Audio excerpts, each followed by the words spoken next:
ಅಷ್ಟಕ್ಕೂ ಯಾವ ಶಾಪದ ಕಾರಣದಿಂದಾಗಿ ಈ ಕಲಿಯುಗದ ತಂದೆ ತಾಯಿಗಳನ್ನು ಭಾರವೆಂದು ತಿಳಿದುಕೊಳ್ಳಲಾಗುತ್ತದೆ? ಇದು ಯಾವುದೋ ಶಾಪವೇ, ಅಥವಾ ಮನುಷ್ಯನ ಮಾನಸಿಕತೆಯೇ, ಅಥವಾ ಸಮಾಜದ ಬದಲಾಗುತ್ತಿರುವ ಮುಖವೇ? ಈ ಪ್ರಶ್ನೆಯು ಪ್ರತಿ ಮನೆಯ ಗೋಡೆಗಳಲ್ಲೂ ಮೊಳಗುತ್ತಿದೆ. ಯಾವ ತಂದೆ ತಾಯಿಗಳು ತಮ್ಮ ಮಕ್ಕಳ ಹೆಜ್ಜೆ ಹೆಜ್ಜೆಗೂ ಜೊತೆಯಾದರೋ ಇಂದು ಅದೇ ಮಕ್ಕಳ ದೃಷ್ಟಿಯಲ್ಲಿ ಅವರು ಭಾರವಾಗುತ್ತಾರೆ. ಅಷ್ಟಕ್ಕೂ ಇಂತಹ ಮಧುರವಾದ ಸಂಬಂಧದಲ್ಲಿ ಅಂತರ ಉಂಟಾಗಲು ಕಾರಣವೇನು? ತಂದೆ ತಾಯಿಗಳಿಗೆ ಒಂದು ಕಾಲದಲ್ಲಿ ಭಗವಂತನಿಗೂ ಮಿಗಿಲಾದ ಸ್ಥಾನವನ್ನು ನೀಡುತ್ತಿದ್ದರು. ನಿಜವಾಗಲೂ ಇದು ಯಾವುದೋ ಪ್ರಾಚೀನ ಕಾಲದ ಶಾಪವೋ, ಅಥವಾ ಈ ಆಧುನಿಕತೆಯ ವಿಚಾರಗಳು ಕುಂಠಿತಗೊಳಿಸಿವೆಯೇ? ಪುರಾಣಗಳಲ್ಲಿ ಹೇಳಲಾಗುತ್ತದೆ, ಶ್ರವಣಕುಮಾರನು ತಂದೆ ತಾಯಿಗಳ ಸೇವೆ ಮಾಡಲು ತನ್ನ ಜೀವವನ್ನೇ ತ್ಯಾಗ ಮಾಡಿದನು. ಆದರೆ ಇಂದು ಇದು ಸಾಧ್ಯವೇ?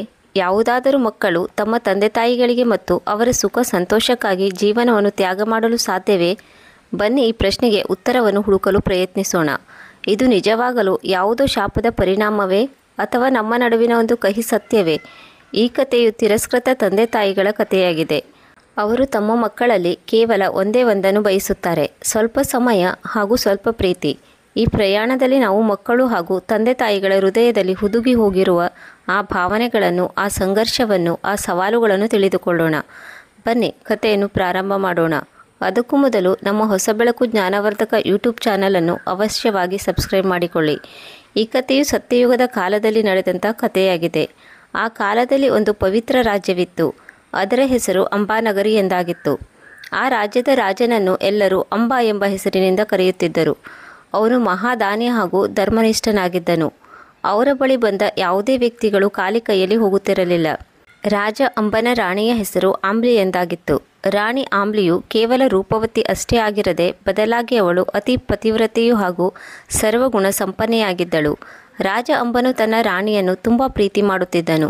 ರಾಜ ಹಾಗೂ ರಾಣಿಗೆ ಇಬ್ಬರು ಪುತ್ರರಿದ್ದರು. ದೊಡ್ಡ ಮಗನ ಹೆಸರು ಸರ್ದಾರ್, ಚಿಕ್ಕ ಮಗನ ಹೆಸರು ವೀರ್ ಎಂದಾಗಿತ್ತು. ಇಬ್ಬರು ಪುತ್ರರು ಸಂಸ್ಕಾರವಂತರು ಹಾಗೂ ತಮ್ಮ ತಂದೆ ತಾಯಿಗಳ ಆಜ್ಞಾಪಾಲಕರಾಗಿದ್ದರು. ಒಂದು ದಿನ ದೇವತೆಗಳ ರಾಜ ಇಂದ್ರನು ತನ್ನ ಸಿಂಹಾಸನದಲ್ಲಿ ವಿರಾಜಮಾನನಾಗಿದ್ದನು. ಆಗ ಆಕಸ್ಮಿಕವಾಗಿ ಅವನ ಸಿಂಹಾಸನವು ಅಲುಗಾಡತೊಡಗಿತು. ಇದನ್ನು ನೋಡಿ ಇಂದ್ರದೇವನ ಮನದಲ್ಲಿ ಚಿಂತೆಯಾಯಿತು. ಅವನು ಯೋಚಿಸಿದನು, ಪೃಥ್ವಿ ಲೋಕದಲ್ಲಿ ಒಬ್ಬ ಮಹಾಪುಣ್ಯವಂತನಿದ್ದಾನೆ. ಅವನ ಶ್ರೇಷ್ಠ ಕರ್ಮವು ನನ್ನ ಸಿಂಹಾಸನದ ಮೇಲೆ ಪ್ರಭಾವ ಬೀರುತ್ತಿದೆ. ತನ್ನ ಪುಣ್ಯದ ಆಧಾರದ ಮೇಲೆ ನನ್ನ ಪದವಿಯನ್ನು ಪ್ರಾಪ್ತಿ ಮಾಡಿಕೊಳ್ಳಲು ಹೊರಟಿದ್ದಾನೆ. ಈ ವಿಚಾರದಿಂದ ಇಂದ್ರದೇವನು ತುಂಬ ವ್ಯಾಕುಲನಾದನು. ಅವನು ತಕ್ಷಣ ಮಹರ್ಷಿ ವಿಶ್ವಾಮಿತ್ರರನ್ನು ಕರೆಸಿದನು. ಅವರ ಮುಂದೆ ಕೈಜೋಡಿಸಿ ನಿವೇದನೆ ಮಾಡಿಕೊಂಡನು, ಹೇ ಋಷಿವರ್ಯರೇ, ನನ್ನನ್ನು ರಕ್ಷಿಸಿ. ಇಂಥ ಕಠಿಣ ಪರಿಸ್ಥಿತಿಯಲ್ಲಿ ನೀವೊಬ್ಬರು ಮಾತ್ರ ನನಗೆ ಸಹಾಯ ಮಾಡಲು ಸಾಧ್ಯ. ಆಗ ವಿಶ್ವಾಮಿತ್ರ ಕಾರಣ ಕೇಳಿದರು. ಹೇ ದೇವರಾಜ, ನೀವು ಇಷ್ಟೊಂದು ಏಕೆ ವಿಚಲಿತಗೊಳ್ಳುತ್ತಿದ್ದೀರಿ? ಆಗ ಇಂದ್ರದೇವನು ಉತ್ತರ ನೀಡಿದನು, ಹೇ ಋಷಿವರ್ಯರೇ, ಇಂದು ನಾನು ನನ್ನ ಸಿಂಹಾಸನದಲ್ಲಿ ವಿರಾಜಮಾನನಾಗಿದ್ದಾಗ ಆಕಸ್ಮಿಕವಾಗಿ ನನ್ನ ಸಿಂಹಾಸನ ಅಲುಗಾಡತೊಡಗಿತು. ನಿಶ್ಚಯವಾಗಿ ಭೂಲೋಕದಲ್ಲಿ ಯಾವುದೋ ಒಬ್ಬ ಮಹಾನ್ ತಪಸ್ವಿ ಇದ್ದಾನೆ. ಅವನು ತನ್ನ ತಪಸ್ಸಿನ ಬಲದಿಂದ ನನ್ನ ಸಿಂಹಾಸನವನ್ನು ಪಡೆದುಕೊಳ್ಳಲು ಬಯಸಿದ್ದಾನೆ. ದಯವಿಟ್ಟು ನೀವು ಆ ತಪಸ್ವಿಯ ಪರೀಕ್ಷೆಯನ್ನು ಮಾಡಿರಿ. ಆತನ ಮನದಾಳದ ಇಂಗಿತವನ್ನು ತಿಳಿದುಕೊಳ್ಳಿ. ಅವನು ಈ ತಪಸ್ಸಿನಿಂದ ಏನನ್ನು ಪಡೆಯಲು ಬಯಸಿದ್ದಾನೆ ಎನ್ನುವುದನ್ನು ತಿಳಿದುಕೊಳ್ಳಿ. ದೇವೇಂದ್ರನ ಮಾತುಗಳನ್ನು ಕೇಳಿದ ವಿಶ್ವಾಮಿತ್ರರು ಧ್ಯಾನ ಮಾಡಿ ತಮ್ಮ ಒಳಗಣ್ಣಿನಿಂದ ನೋಡಿದರು. ಪೃಥ್ವಿ ಲೋಕದಲ್ಲಿ ಅಂಬಾ ಎಂಬ ಹೆಸರಿನ ಒಬ್ಬ ರಾಜನಿದ್ದಾನೆ. ಅವನ ಪುಣ್ಯದ ಕಾರಣಗಳ ಪ್ರಭಾವದಿಂದ ದೇವಲೋಕದ ಇಂದ್ರನ ಸಿಂಹಾಸನವು ಕೂಡ ಪ್ರಭಾವಿತಗೊಂಡಿತ್ತು. ಇದನ್ನು ಕೇಳಿ ಇಂದ್ರದೇವನಿಗೆ ಆಶ್ಚರ್ಯವಾಯಿತು. ಅವರು ಹೇಳಿದರು, ಇದು ಹೇಗೆ ಸಾಧ್ಯ? ಗೃಹಸ್ಥ ಜೀವನದಲ್ಲಿ ಇದ್ದು ಕೂಡ ನನ್ನ ಸಿಂಹಾಸನದ ಮೇಲೆ ಪ್ರಭಾವ ಬೀರುವಂತಹ ಅದ್ಭುತ ತಪಸ್ಸನ್ನು ಹೇಗೆ ಮಾಡಲು ಸಾಧ್ಯ? ಯಾವುದಾದರೂ ಋಷಿಮುನಿ ಸಂಸಾರದಲ್ಲಿ ವಿರಕ್ತನಾಗಿ ಹಲವಾರು ವರ್ಷಗಳವರೆಗೆ ಕಠಿಣ ತಪಸ್ಸನ್ನು ಮಾಡಿ ಇಂತಹ ಪ್ರಭಾವವನ್ನು ಬೆಳೆಸಿಕೊಳ್ಳುತ್ತಾನೆ. ಆದರೆ ಒಬ್ಬ ರಾಜ ಇಂಥ ಶಕ್ತಿಯನ್ನು ಪಡೆದುಕೊಂಡಿದ್ದಾನೆ ಎಂದರೆ ನನ್ನ ಊಹಿಗೂ ನಿಲುಕದ್ದಾಗಿದೆ. ಆಗ ವಿಶ್ವಾಮಿತ್ರ ಮುನಿಗಳು ಹೇಳಿದರು, ಹೇ ದೇವರಾಜನೇ, ಇದೇ ಸತ್ಯ. ನೀವು ಇದನ್ನು ನಂಬಿ ಅಥವಾ ಬಿಡಿ, ಇದು ನಿಮಗೆ ಬಿಟ್ಟಿದ್ದು. ಒಂದು ವೇಳೆ ನಿಮಗೆ ನನ್ನ ಮಾತಿನ ಮೇಲೆ ನಂಬಿಕೆಯಿಲ್ಲ ಎಂದರೆ ಭೂಲೋಕಕ್ಕೆ ಹೋಗೋಣ. ರಾಜ ಅಂಬನ ಕಠಿಣ ಪರೀಕ್ಷೆಯನ್ನು ತೆಗೆದುಕೊಳ್ಳೋಣ. ಆಗ ದೇವರಾಜ ಇಂದ್ರನು ಹೇಳಿದನು, ಹೀಗೆ ಮಾಡುವುದೇ ಉಚಿತವೆನಿಸುತ್ತದೆ. ನಾವಿಬ್ಬರು ಸಾಧುಗಳ ವೇಷವನ್ನು ತೊಟ್ಟು ಭೂಲೋಕಕ್ಕೆ ಹೋಗೋಣ. ಅಲ್ಲಿ ಅಂಬರಾಜನ ಪರೀಕ್ಷೆಯನ್ನು ಮಾಡೋಣ. ಒಂದು ವೇಳೆ ಆ ಧರ್ಮಾತ್ಮ ರಾಜನು ಈ ಪರೀಕ್ಷೆಯಲ್ಲಿ ಉತ್ತೀರ್ಣನಾದರೆ ನಾನು ನನ್ನ ದೇವಲೋಕದ ಇಂದ್ರ ಪದವಿಯನ್ನು ತ್ಯಾಗ ಮಾಡಿ ಆತನಿಗೆ ಕೊಟ್ಟು ಬಿಡುತ್ತೇನೆ. ಈ ಪ್ರಕಾರದಲ್ಲಿ ದೇವರಾಜ ಇಂದ್ರ ಹಾಗೂ ಋಷಿ ವಿಶ್ವಾಮಿತ್ರರು ರಾಜ ಅಂಬನ ಪರೀಕ್ಷೆ ಮಾಡಲು ತೀರ್ಮಾನಿಸಿದರು ಮತ್ತು ಸ್ವರ್ಗಲೋಕದಿಂದ ಭೂಲೋಕದ ಕಡೆಗೆ ಬಂದರು.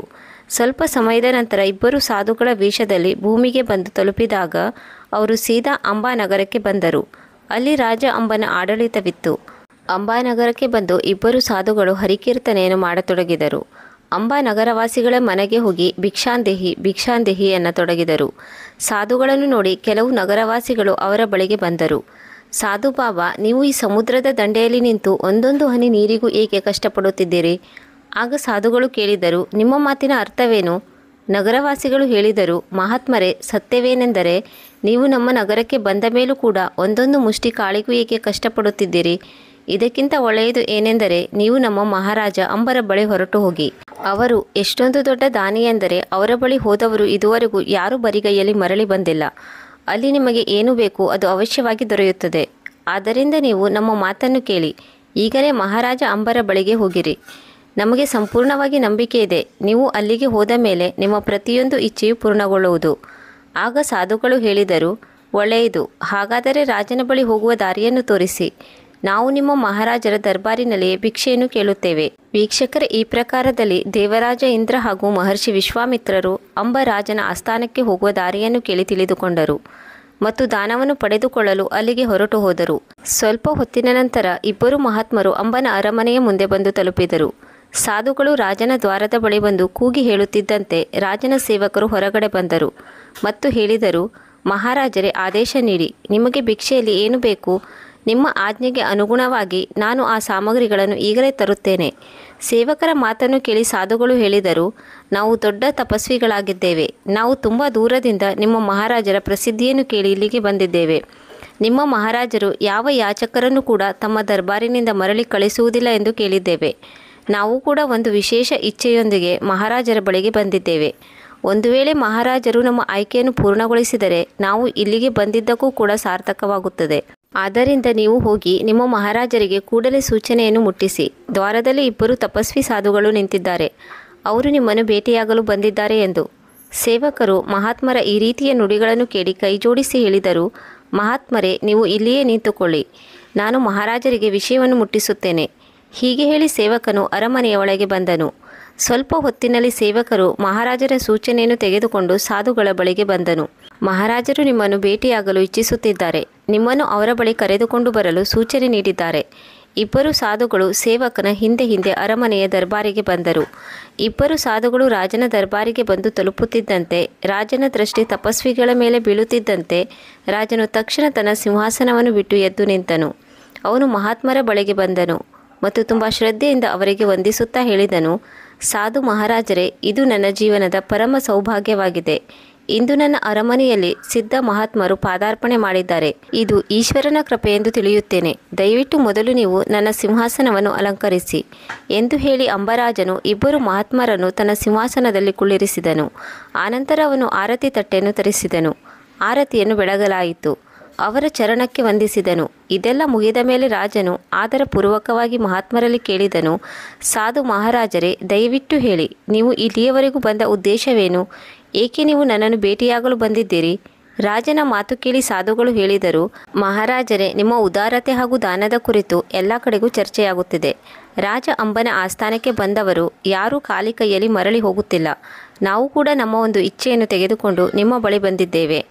ರಾಜ ಅಂಬನು ಹೇಳಿದನು, ಹೌದು ಸಾಧು ಮಹಾರಾಜರೇ, ಹೇಳಿ, ನಿಮ್ಮ ಇಚ್ಛೆ ಏನು? ನಿಮಗೆ ಅನ್ನ ಬೇಕೇ, ಚಿನ್ನ ಬೆಳ್ಳಿ ಬೇಕೇ, ಅಥವಾ ವಜ್ರ ವೈಡೂರ್ಯಗಳು ಬೇಕೇ? ಏನು ಬೇಕು ನನ್ನಲ್ಲಿ ಹೇಳಿ, ನಾನು ಆ ಇಚ್ಛೆಯನ್ನು ತಕ್ಷಣ ಪೂರ್ಣಗೊಳಿಸುತ್ತೇನೆ. ನೀವು ಕೇವಲ ಆದೇಶ ಮಾಡಿ. ಆಗ ಸಾಧುಗಳು ಹೇಳಿದರು, ಮಹಾರಾಜ, ನಾವು ಸಾಧಾರಣ ಮಹಾತ್ಮರಲ್ಲ, ನಮಗೆ ನೀವು ಹೇಳಿದ ಯಾವುದೇ ವಸ್ತುಗಳು ಬೇಡ. ಆಗ ರಾಜನು ಆಶ್ಚರ್ಯದಿಂದ ಕೇಳಿದನು, ಹಾಗಾದರೆ ನಿಮಗೆ ಏನು ಬೇಕು? ಮಹಾತ್ಮರು ರಾಜನಿಗೆ ತಿಳಿ ಹೇಳುತ್ತಾ ಹೇಳಿದರು, ಮಹಾರಾಜ, ಮೊದಲು ನಮಗೆ ವಚನವನ್ನು ನೀಡಿ, ನಾವು ಏನು ಕೇಳುತ್ತೇವೆ ಅದನ್ನು ನೀಡುತ್ತೇವೆ ಎಂದು ವಚನ ನೀಡಿ. ಎಲ್ಲಿಯವರೆಗೆ ನೀವು ನಮಗೆ ವಚನ ನೀಡುವುದಿಲ್ಲವೋ ಅಲ್ಲಿಯವರೆಗೆ ನಾವು ನಮ್ಮ ಬೇಡಿಕೆಯನ್ನು ಪ್ರಕಟಪಡಿಸುವುದಿಲ್ಲ. ಆಗ ಮಹಾರಾಜ ಅಂಬನು ಹೇಳಿದನು, ಸಾಧು ಮಹಾರಾಜರೇ, ನೀವು ಇದೆಂತ ಮಾತನಾಡುತ್ತಿದ್ದೀರಿ? ನೀವು ನನ್ನಿಂದ ನನ್ನ ಪ್ರಾಣವನ್ನೇ ಬೇಕಾದರೂ ಕೇಳಿ, ನಾನು ನಗುನಗುತ್ತಾ ಕೊಡುತ್ತೇನೆ. ಕೃಪೆ ತೋರಿ ನಿಮ್ಮ ಇಚ್ಛೆಯನ್ನು ಹೇಳಿ. ಸಾಧುಗಳು ಹೇಳಿದರು, ಮಹಾರಾಜ, ಮೊದಲು ನಮಗೆ ವಚನ ನೀಡಿ, ಇದು ನಮ್ಮ ಹಠವಾಗಿದೆ. ಎಲ್ಲಿಯವರೆಗೆ ನೀವು ನಮಗೆ ವಚನ ನೀಡುವುದಿಲ್ಲವೋ ಅಲ್ಲಿಯವರೆಗೆ ನಾವು ನಿಮ್ಮಲ್ಲಿ ಏನನ್ನೂ ಕೇಳುವುದಿಲ್ಲ. ಆಗ ರಾಜ ಅಂಬ ಹೇಳಿದನು, ಸಾಧು ಮಹಾರಾಜರೇ, ಒಂದು ವೇಳೆ ನಿಮಗೆ ವಚನ ನೀಡಲೇಬೇಕೆಂದರೆ ಇಗೋ ವಚನವನ್ನು ತೆಗೆದುಕೊಳ್ಳಿ. ನೀವು ಏನನ್ನು ಕೇಳುತ್ತೀರೋ ಅದನ್ನು ನಾನು ನಿಮಗೆ ಪ್ರಾಪ್ತಿ ಮಾಡುತ್ತೇನೆ. ಈಗ ದಯವಿಟ್ಟು ನಿಮಗೆ ಏನು ಬೇಕೋ ಆದೇಶ ಮಾಡಿ. ರಾಜನು ಆದೇಶ ನೀಡುತ್ತಿದ್ದಂತೆ ಸಾಧುಗಳ ಮುಖದಲ್ಲಿ ಒಂದು ರಹಸ್ಯವಾದ ನಗು ಆವರಿಸಿತು. ಸಾಧುಗಳಲ್ಲಿ ಮಹರ್ಷಿ ವಿಶ್ವಾಮಿತ್ರರು ಹೇಳಿದರು, ಮಹಾರಾಜ, ನಾವು ಇಲ್ಲಿಗೆ ಬಂದಾಗ ನಮ್ಮ ಉದ್ದೇಶವು ಕೇವಲ ಭಿಕ್ಷೆ ತೆಗೆದುಕೊಳ್ಳುವುದಾಗಿತ್ತು. ಮತ್ತೆ ನಾವು ಹಿಂತಿರುಗಿ ನಮ್ಮ ಸ್ಥಾನಕ್ಕೆ ಮರಳುವುದಾಗಿತ್ತು. ಆದರೆ ನೀವು ನಮ್ಮನ್ನು ನಿಮ್ಮ ಸಿಂಹಾಸನದಲ್ಲಿ ಕುಳ್ಳಿರಿಸಿದಾಗ ನಮ್ಮ ಮನದಲ್ಲಿ ಒಂದು ಹೊಸ ವಿಚಾರ ಮೂಡಿತು. ನಾವು ಜೀವನವಿಡೀ ತಪಸ್ಸು ಮಾಡಿದ್ದೇವೆ. ಈಗ ನಾವೇಕೆ ರಾಜನಾಗುವ ಸುಖವನ್ನು ಹೊಂದಬಾರದು?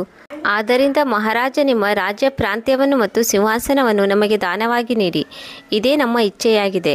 ಒಂದು ವೇಳೆ ನಿಮಗೆ ಇಷ್ಟವಿದ್ದರೆ ನಿಮ್ಮ ವಚನವನ್ನು ಪೂರ್ಣಗೊಳಿಸಬಹುದು, ಅಥವಾ ನೀವು ನಿಮ್ಮ ವಚನದಿಂದ ಹಿಂದೆ ಸರಿಯಬಹುದು.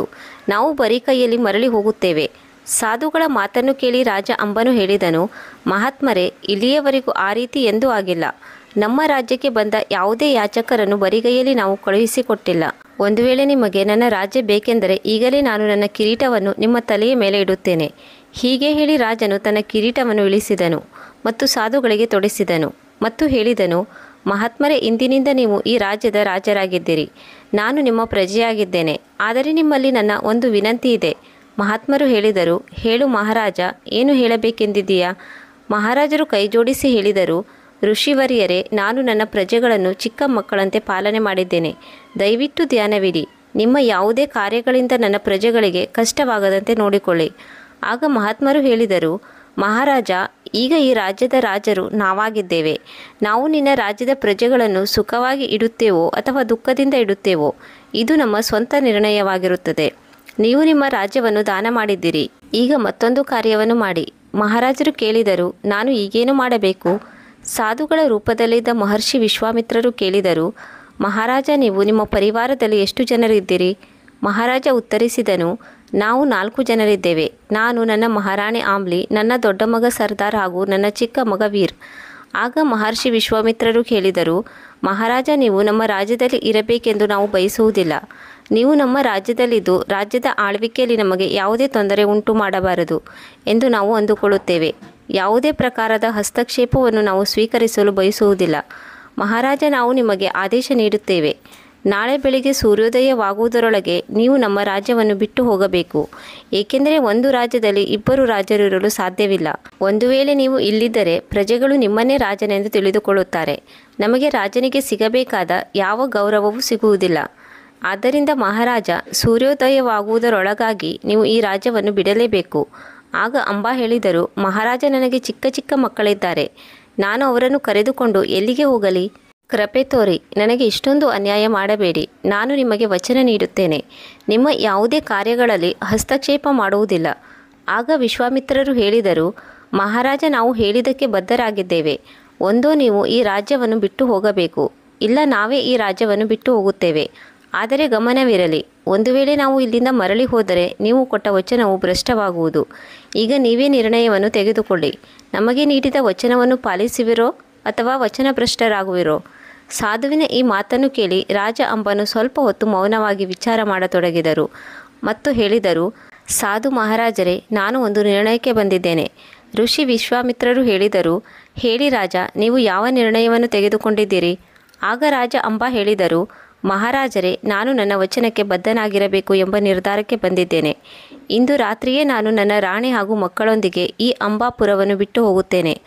ಆಗ ಸಾಧು ರೂಪದಲ್ಲಿದ್ದ ವಿಶ್ವಾಮಿತ್ರರು ಹೇಳಿದರು, ಮಹಾರಾಜ, ನಾವು ನಿಮ್ಮಿಂದ ಇದನ್ನೇ ನಿರೀಕ್ಷಿಸಿದ್ದೆವು. ಈಗ ನೀವು ರಾಜ್ಯವನ್ನು ಬಿಡುವ ತಯಾರಿ ನಡೆಸಿ. ಮತ್ತು ಕೇಳಿ ಮಹಾರಾಜ, ನೀವು ಇಡೀ ರಾಜ್ಯವನ್ನು ದಾನ ಮಾಡಿದ್ದೀರಾ. ಈಗ ಅರಮನೆಯ ಎಲ್ಲ ವಸ್ತುಗಳ ಮೇಲೆ ನಮ್ಮ ಅಧಿಕಾರವಿದೆ. ಆದ್ದರಿಂದ ನೀವು ಅರಮನೆಯನ್ನು ಬಿಟ್ಟು ಹೋಗುವಾಗ ನಿಮ್ಮ ಶರೀರದ ಮೇಲೆ ನಿಮ್ಮ ಮಾನ ಮುಚ್ಚುವ ಬಟ್ಟೆಗಳು ಮಾತ್ರ ಇರಲಿ. ನಿಮ್ಮ ಬೆಲೆ ಬಾಳುವ ವಸ್ತ್ರಗಳು, ಧನ ಕನಕಗಳು, ವಜ್ರ ವೈಡೂರ್ಯಗಳು, ಆಭರಣಗಳು ಎಲ್ಲವೂ ಈಗ ನಮ್ಮದಾಗಿವೆ. ಒಂದು ವೇಳೆ ನೀವು ರಾಜ್ಯದ ಯಾವುದೇ ವಸ್ತುವನ್ನು ತೆಗೆದುಕೊಂಡು ಹೋಗುವ ಪ್ರಯಾಸ ಮಾಡಿದರೆ ಅದನ್ನು ಕಳ್ಳತನ ಎಂದು ತಿಳಿದುಕೊಳ್ಳಲಾಗುವುದು. ಆಗ ರಾಜ ಅಂಬನು ಕೈಜೋಡಿಸಿ ಹೇಳಿದನು, ಮಹಾರಾಜರೇ, ನೀವೇನು ಚಿಂತೆ ಮಾಡಬೇಡಿ. ನೀವು ಹೇಗೆ ಹೇಳುತ್ತೀರೋ ಹಾಗೆ ಆಗಲಿ. ಈಗ ನನಗೆ ಹೊರಡಲು ಅನುಮತಿ ಕೊಡಿ. ಆಗ ಮಹರ್ಷಿ ವಿಶ್ವಾಮಿತ್ರರು ಹೇಳಿದರು, ಹೊರಡಿ ಮಹಾರಾಜ, ನಿಮಗೆ ಅನುಮತಿ ನೀಡಿದ್ದೇವೆ. ಈ ಪ್ರಕಾರ ರಾಜ ಅಂಬನು ಮಹರ್ಷಿಗಳಿಂದ ಅನುಮತಿಯನ್ನು ಪಡೆದು ತನ್ನ ಎಲ್ಲ ರಾಜ್ಯವನ್ನು ಮಹರ್ಷಿಗಳಿಗೆ ಒಪ್ಪಿಸಿ ತನ್ನ ಅರಮನೆಯ ಕಡೆಗೆ ನಡೆದನು. ಕೆಲವು ಸಮಯದ ನಂತರ ರಾಜನು ತನ್ನ ಅರಮನೆಗೆ ಬಂದು ತಲುಪಿದನು. ಅವರು ಪ್ರಾಣಕ್ಕಿಂತಲೂ ಹೆಚ್ಚಾಗಿ ಪ್ರೀತಿಸುವ ಅವನ ರಾಣಿ ಆಮ್ಲಿ ರಾಜನನ್ನು ನೋಡುತ್ತಲೇ ಓಡೋಡಿ ಅವರ ಬಳಿಗೆ ಬಂದಳು ಮತ್ತು ಕೇಳಿದಳು, ಓ ಪ್ರಿಯ, ಏನು ವಿಷಯ? ನೀವು ಇಷ್ಟೊಂದು ಬೇಗ ದರ್ಬಾರಿನಿಂದ ಮರಳಿ ಬಂದಿದ್ದೀರಲ್ಲ? ಯಾಕೆ? ಏನಾಯಿತು? ನಿಮ್ಮ ಕಿರೀಟ ಎಲ್ಲಿ ಹೋಯಿತು? ಆಗ ಅಂಬನ ಹೃದಯ ತುಂಬಿ ಬಂದಿತು ಮತ್ತು ಅಂಬನು ಯೋಚಿಸತೊಡಗಿದನು, ನಾನು ರಾಣಿಯಲ್ಲಿ ಈ ವಿಷಯವನ್ನು ಹೇಗೆ ಹೇಳಲಿ? ಈಗ ನಾನು ಮಹಾರಾಜನಾಗಿ ಉಳಿದಿಲ್ಲ ಮತ್ತು ನನ್ನ ಪತ್ನಿಯೂ ಕೂಡ ಮಹಾರಾಣಿಯಾಗಿ ಉಳಿದಿಲ್ಲ. ಈಗ ನಾವು ನಮ್ಮ ಅರಮನೆ ಹಾಗೂ ರಾಜ್ಯವನ್ನು ಬಿಟ್ಟು ಅಲೆದಾಡಬೇಕಾಗುವುದು. ಆಗ ರಾಣಿ ಆಮ್ಲಿಯು ಮತ್ತೆ ಕೇಳಿದಳು, ಓ ಪ್ರಿಯ, ನೀವೇಕೆ ಸುಮ್ಮನಾಗಿದ್ದೀರಿ? ನಿಮ್ಮ ಮುಖದ ಮೇಲೆ ಇಷ್ಟೊಂದು ಉದಾಸೀನತೆ ಏಕೆ? ಏನಾದರೂ ಹೇಳಿ, ನನ್ನ ಹೃದಯ ಬಡಿದುಕೊಳ್ಳುತ್ತಿದೆ. ರಾಣಿಯ ಈ ಮಾತನ್ನು ಕೇಳಿ ಅಂಬನು ಹೇಳಿದನು, ಮಹಾರಾಣಿ, ಇಂದು ಯಾವ ಘಟನೆ ನಡೆಯಿತು ಎಂದರೆ, ಒಬ್ಬ ಸಾಧುವು ನಮ್ಮನ್ನು ಭಿಕಾರಿಯನ್ನಾಗಿ ಮಾಡಿದ್ದಾನೆ. ಆಗ ರಾಣಿ ಕೇಳಿದಳು, ಹೇಗೆ? ಆ ರೀತಿ ಏನಾಯಿತು? ಆಗ ರಾಜ ಅಂಬನು ಇಡೀ ಘಟನೆಯ ವಿವರವನ್ನು ಹೇಳಿದನು. ಅವನ ದರ್ಬಾರಿಗೆ ಹೇಗೆ ಸಾಧುಗಳು ಬಂದರು, ಹೇಗೆ ತನ್ನ ಸಂಪತ್ತು ಹಾಗೂ ರಾಜ್ಯವನ್ನು ಅವರಿಗೆ ದಾನ ಮಾಡಿದೆ ಮತ್ತು ನಾವು ಈ ರಾಜ್ಯವನ್ನು ಹೇಗೆ ಬಿಟ್ಟು ಹೋಗಬೇಕಾಯಿತು. ಮೇಲಾಗಿ ರಾಜರಾಣಿಯ ಉಡುಗೆ ತೊಡುಗೆಗಳು ಕೂಡ ಈಗ ನಮ್ಮದಾಗಿ ಉಳಿದಿಲ್ಲ ಎಂದು ಕೂಡ ಹೇಳಿದ್ದಾರೆ. ನಾವು ಕೇವಲ ಮಾನ ಮುಚ್ಚುವ ಒಂದು ಸಾಧಾರಣ ಬಟ್ಟೆಯನ್ನು ತೊಟ್ಟು ಈ ನಗರವನ್ನು ಬಿಟ್ಟು ಹೋಗಬೇಕು. ರಾಣಿ, ನಾವು ಸಾಧುಗಳ ಮಾತಿನಂತೆ ಈ ನಗರವನ್ನು ಬಿಟ್ಟು ಹೋಗಬೇಕು. ನಾವು ಹಿಂದೆ ಈ ರಾಜ್ಯವನ್ನು ಬಿಟ್ಟು ಹೋಗಬೇಕೆಂದು ಆದೇಶ ನೀಡಿದ್ದಾರೆ. ಈಗ ನೀವೇ ಹೇಳಿ, ನಾನೇನು ಮಾಡಲಿ? ರಾಣಿ ಹೇಳಿದಳು, ಓ ಪ್ರಿಯ, ನೀವು ಹಿಂದಿನಿಂದಲೂ ಏನು ಮಾಡಿಕೊಂಡು ಬಂದಿದ್ದೀರೋ ಅದನ್ನೇ ಮಾಡಿ. ಏಕೆಂದರೆ ನಿಮ್ಮ ದರ್ಬಾರಿನಿಂದ ಇಂದಿನವರೆಗೂ ಯಾವುದೇ ಯಾಚಕರು ಖಾಲಿ ಕೈಯಲ್ಲಿ ಮರಳಿ ಹೋಗಿಲ್ಲ. ಒಂದು ವೇಳೆ ಇಂದು ಯಾವುದಾದರೂ ತಪಸ್ವಿಗಳು ನಿಮ್ಮಲ್ಲಿ ನಿಮ್ಮ ರಾಜ್ಯವನ್ನೇ ದಾನವಾಗಿ ಕೇಳಿದರೆ ಇದು ಆ ಭಗವಂತನ ಇಚ್ಛೆ ಎಂದು ಅಂದುಕೊಳ್ಳಿ. ನಮ್ಮ ಅದೃಷ್ಟದಲ್ಲಿ ಎಷ್ಟು ದಿನದ ರಾಜ್ಯಭೋಗದ ಸುಖ ಸಂತೋಷ ದೊರಕುವುದಿತ್ತೋ ಅದು ದೊರೆಯಿತು ಎಂದುಕೊಳ್ಳಿ. ಏನು ನಡೆಯಬೇಕೋ ಅದು ಮೊದಲೇ ನಿರ್ಧಾರವಾಗಿರುತ್ತದೆ. ಆದ್ದರಿಂದ ರಾಜ್ಯವನ್ನು ಬಿಟ್ಟು ಹೋಗುತ್ತಿರುವುದರ ಬಗ್ಗೆ ಯಾವುದೇ ಶೋಕವನ್ನು ಆಚರಿಸಬೇಡಿ. ನಾನು ನಿಮ್ಮ ಎಲ್ಲ ಪರಿಸ್ಥಿತಿಯಲ್ಲೂ ನಿಮ್ಮ ಜೊತೆಗಿದ್ದೇನೆ. ರಾಜ ಅಂಬನಿಗೆ ತನ್ನ ಪತ್ನಿಯ ಈ ಮಾತನ್ನು ಕೇಳಿ ಅವನ ಕಣ್ಣು ತುಂಬಿ ಬಂದಿತು. ರಾಣಿಯ ಮುಂದೆ ಕೈಜೋಡಿಸಿ ಹೇಳಿದ, ರಾಣಿ, ನಾನೇ ಧನ್ಯ. ನಾನು ನಿನ್ನಲ್ಲಿ ಈ ವಿಚಾರವನ್ನು ಹೇಳುವಾಗ ತುಂಬ ಸಂಕೋಚಪಟ್ಟಿದ್ದೆ. ಈಗ ನಾನು ರಾಜನಾಗಿ ಉಳಿದಿಲ್ಲ, ಆದರೆ ನೀನು ನನ್ನ ಎಲ್ಲ ಚಿಂತೆಯನ್ನು ಕ್ಷಣ ಮಾತ್ರದಲ್ಲಿ ದೂರ ಮಾಡಿದೆ. ನಾನು ನನ್ನ ಜೀವನ ಪರ್ಯಂತ ಇದಕ್ಕಾಗಿ ನಿನಗೆ ಚಿರಋಣಿಯಾಗಿರುತ್ತೇನೆ. ಆಗ ರಾಣಿ ಹೇಳಿದಳು, ಓ ಪ್ರಿಯ, ಈಗ ಹೆಚ್ಚು ಸಮಯವಿಲ್ಲ. ನಾನು ಇಲ್ಲಿಂದ ಹೊರಡುವ ತಯಾರಿ ನಡೆಸಬೇಕಾಗಿದೆ. ಸಂಜೆಯಾಗುವುದರಲ್ಲಿದೆ. ನಮ್ಮ ಜೊತೆ ನಮ್ಮಿಬ್ಬರು ಮಕ್ಕಳು ಕೂಡ ಇದ್ದಾರೆ. ಅರಮನೆಯ ವೇಷಭೂಷಣಗಳನ್ನು ತೆಗೆದಿರಿಸಿ ಸಾಧಾರಣ ಬಟ್ಟೆಯನ್ನು ತೊಟ್ಟುಕೊಳ್ಳೋಣ. ಇದರಿಂದ ಯಾರೂ ನಮ್ಮನ್ನು ಗುರುತು ಹಿಡಿಯುವುದಿಲ್ಲ. ಒಂದು ವೇಳೆ ನಗರವಾಸಿಗಳು ನಮ್ಮನ್ನು ನೋಡಿದರೆ ನಮ್ಮನ್ನು ಹೋಗಲು ಬಿಡುವುದಿಲ್ಲ. ರಾಣಿ, ನೀನು ಹೇಳುವುದು ಸರಿಯಾಗಿದೆ. ನಾವು ಹಾಗೆ ಮಾಡೋಣ. ದರ್ಶಕರ ಈ ಪ್ರಕಾರ ರಾಜ ಹಾಗೂ ರಾಣಿಯು ತಮ್ಮ ರಾಜಸ್ವಿ ವಸ್ತ್ರಗಳನ್ನು ತೆಗೆದುಹಾಕಿದರು. ಸಾಧಾರಣ ಹಳೆಯ ಬಟ್ಟೆಯನ್ನು ತೊಟ್ಟುಕೊಂಡರು ಮತ್ತು ತಮ್ಮ ಇಬ್ಬರು ಪುತ್ರರು ಸರ್ದಾರ್ ಹಾಗೂ ವೀರ ಇಬ್ಬರನ್ನೂ ಜೊತೆಯಲ್ಲಿ ಕರೆದುಕೊಂಡರು. ಪ್ರಜೆಗಳ ಕಣ್ಣು ತಪ್ಪಿಸಿಕೊಂಡು ಹೇಗೆ ಕಳ್ಳರು ಕದ್ದು ಮುಚ್ಚಿ ಹೋಗುತ್ತಾರೋ ಹಾಗೆ ತಮ್ಮ ಮಹಲಿನಿಂದ ಹೊರಗಡೆ ಬಂದರು. ನಡೆಯುತ್ತಾ ಅವರು ನಾಲ್ವರು ಒಂದು ದಟ್ಟ ಕಾಡಿಗೆ ಬಂದು ತಲುಪಿದರು.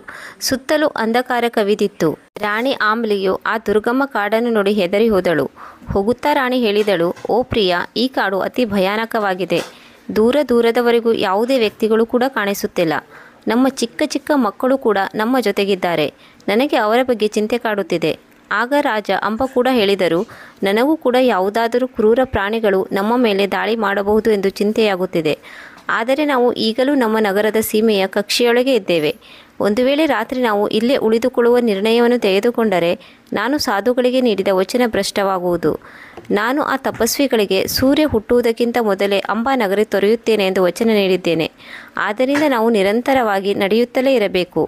ರಾಜನ ಈ ಮಾತನ್ನು ಕೇಳಿ ರಾಣಿ ಹೇಳಿದಳು, ಸರಿ, ಭಗವಂತನ ಹೆಸರು ಹೇಳಿ ನಾವು ಮುಂದೆ ಸಾಗೋಣ. ಈಗ ಕೇವಲ ಭಗವಂತನೇ ನಮ್ಮನ್ನು ರಕ್ಷಿಸಬೇಕು. ಅವನು ಏನೇ ಮಾಡಿದರೂ ಒಳ್ಳೆಯದನ್ನೇ ಮಾಡುತ್ತಾನೆ. ಮಿತ್ರರೇ, ಈ ಪ್ರಕಾರದಲ್ಲಿ 4 ಜನರು ಮುಂದೆ ಸಾಗಿದರು. ಸೂರ್ಯ ಏಳುವುದಕ್ಕಿಂತ ಮೊದಲು ಅವರು ತಮ್ಮ ರಾಜ್ಯದ ಸೀಮೆಯನ್ನು ದಾಟಿ ಮತ್ತೊಂದು ರಾಜ್ಯಕ್ಕೆ ಪ್ರವೇಶ ಮಾಡಿದರು. ರಾಜ ಅಂಬನು ಮತ್ತೊಂದು ರಾಜ್ಯದ ಸೀಮೆಯೊಳಗೆ ಕಾಲಿಟ್ಟಾಗ ನೆಮ್ಮದಿಯ ನಿಟ್ಟುಸಿರು ಬಿಟ್ಟನು. ಆಗ ಪತ್ನಿಯಲ್ಲಿ ಹೇಳಿದನು, ಓ ಪ್ರಿಯೆ, ಈಗ ಚಿಂತೆ ಮಾಡುವ ಯಾವುದೇ ಅವಶ್ಯಕತೆ ಇಲ್ಲ. ನಾವು ನಮ್ಮ ರಾಜ್ಯದ ಸೀಮೆಯಿಂದ ಹೊರಬಂದಿದ್ದೇವೆ. ನಡೆಯಿರಿ, ಈಗ ಈ ನಗರದಲ್ಲಿ ಯಾವುದಾದರೂ ವಾಸ್ತವ್ಯದ ಹೊಸ ದಾರಿಯನ್ನು ಕಂಡುಕೊಳ್ಳೋಣ. ಈಗ ಅವರು ನಡೆಯುತ್ತಾ ನಗರದ ಹೊರಗೆ ಇರುವ ಒಂದು ಭೋಜನಾಲಯಕ್ಕೆ ಬಂದು ತಲುಪಿದರು. ಭೋಜನಾಲಯದ ಮಾಲಕಿಯೊಬ್ಬಳು ಅಡುಗೆ ಭಟ್ಟರ ಪತ್ನಿಯಾಗಿದ್ದಳು. ರಾಜನು ಅವಳ ಮುಂದೆ ಕೈಜೋಡಿಸಿ ಹೇಳಿದನು, ಅಮ್ಮ, ನಾವು ತೊಂದರೆಯಲ್ಲಿದ್ದೇವೆ. ನಾನು, ನನ್ನ ಹೆಂಡತಿ, ಇಬ್ಬರು ಚಿಕ್ಕ ಚಿಕ್ಕ ಮಕ್ಕಳಿದ್ದಾರೆ. ಒಂದು ವೇಳೆ ನಿಮ್ಮ ಅನುಮತಿ ದೊರೆತರೆ ನಾವು ಸ್ವಲ್ಪ ಸಮಯದವರೆಗೆ ನಿಮ್ಮ ಭೋಜನಾಲಯದಲ್ಲಿ ಉಳಿದುಕೊಳ್ಳುತ್ತೇವೆ. ಆಗ ಮಾಲಕಿ ಇವರ ಹರಿದು ಹೋದ ಬಟ್ಟೆ ಹಾಗೂ ವೇಷವನ್ನು ನೋಡಿ ಹೇಳಿದಳು, ಓ ಪ್ರಯಾಣಿಕನೇ, ಇದು ಉಚಿತವಾದ ಅನ್ನಛತ್ರವಲ್ಲ. ಇದು ಒಂದು ಹಣವನ್ನು ನೀಡಿ ಭೋಜನವನ್ನು ಮಾಡುವ ಭೋಜನಾಲಯವಾಗಿದೆ. ಒಂದು ವೇಳೆಯಲ್ಲಿ ನೀನು ಉಳಿಯಬೇಕೆಂದರೆ ನೀನು ಹಣವನ್ನು ನೀಡಲೇಬೇಕು. ಒಂದು ವೇಳೆ ನಿನ್ನ ಬಳಿ ಹಣವಿಲ್ಲ ಎಂದಾದರೆ ಬೇರೆಲ್ಲಾದರೂ ನಿನ್ನ ಠಿಕಾಣಿಯನ್ನು ಹುಡುಕು.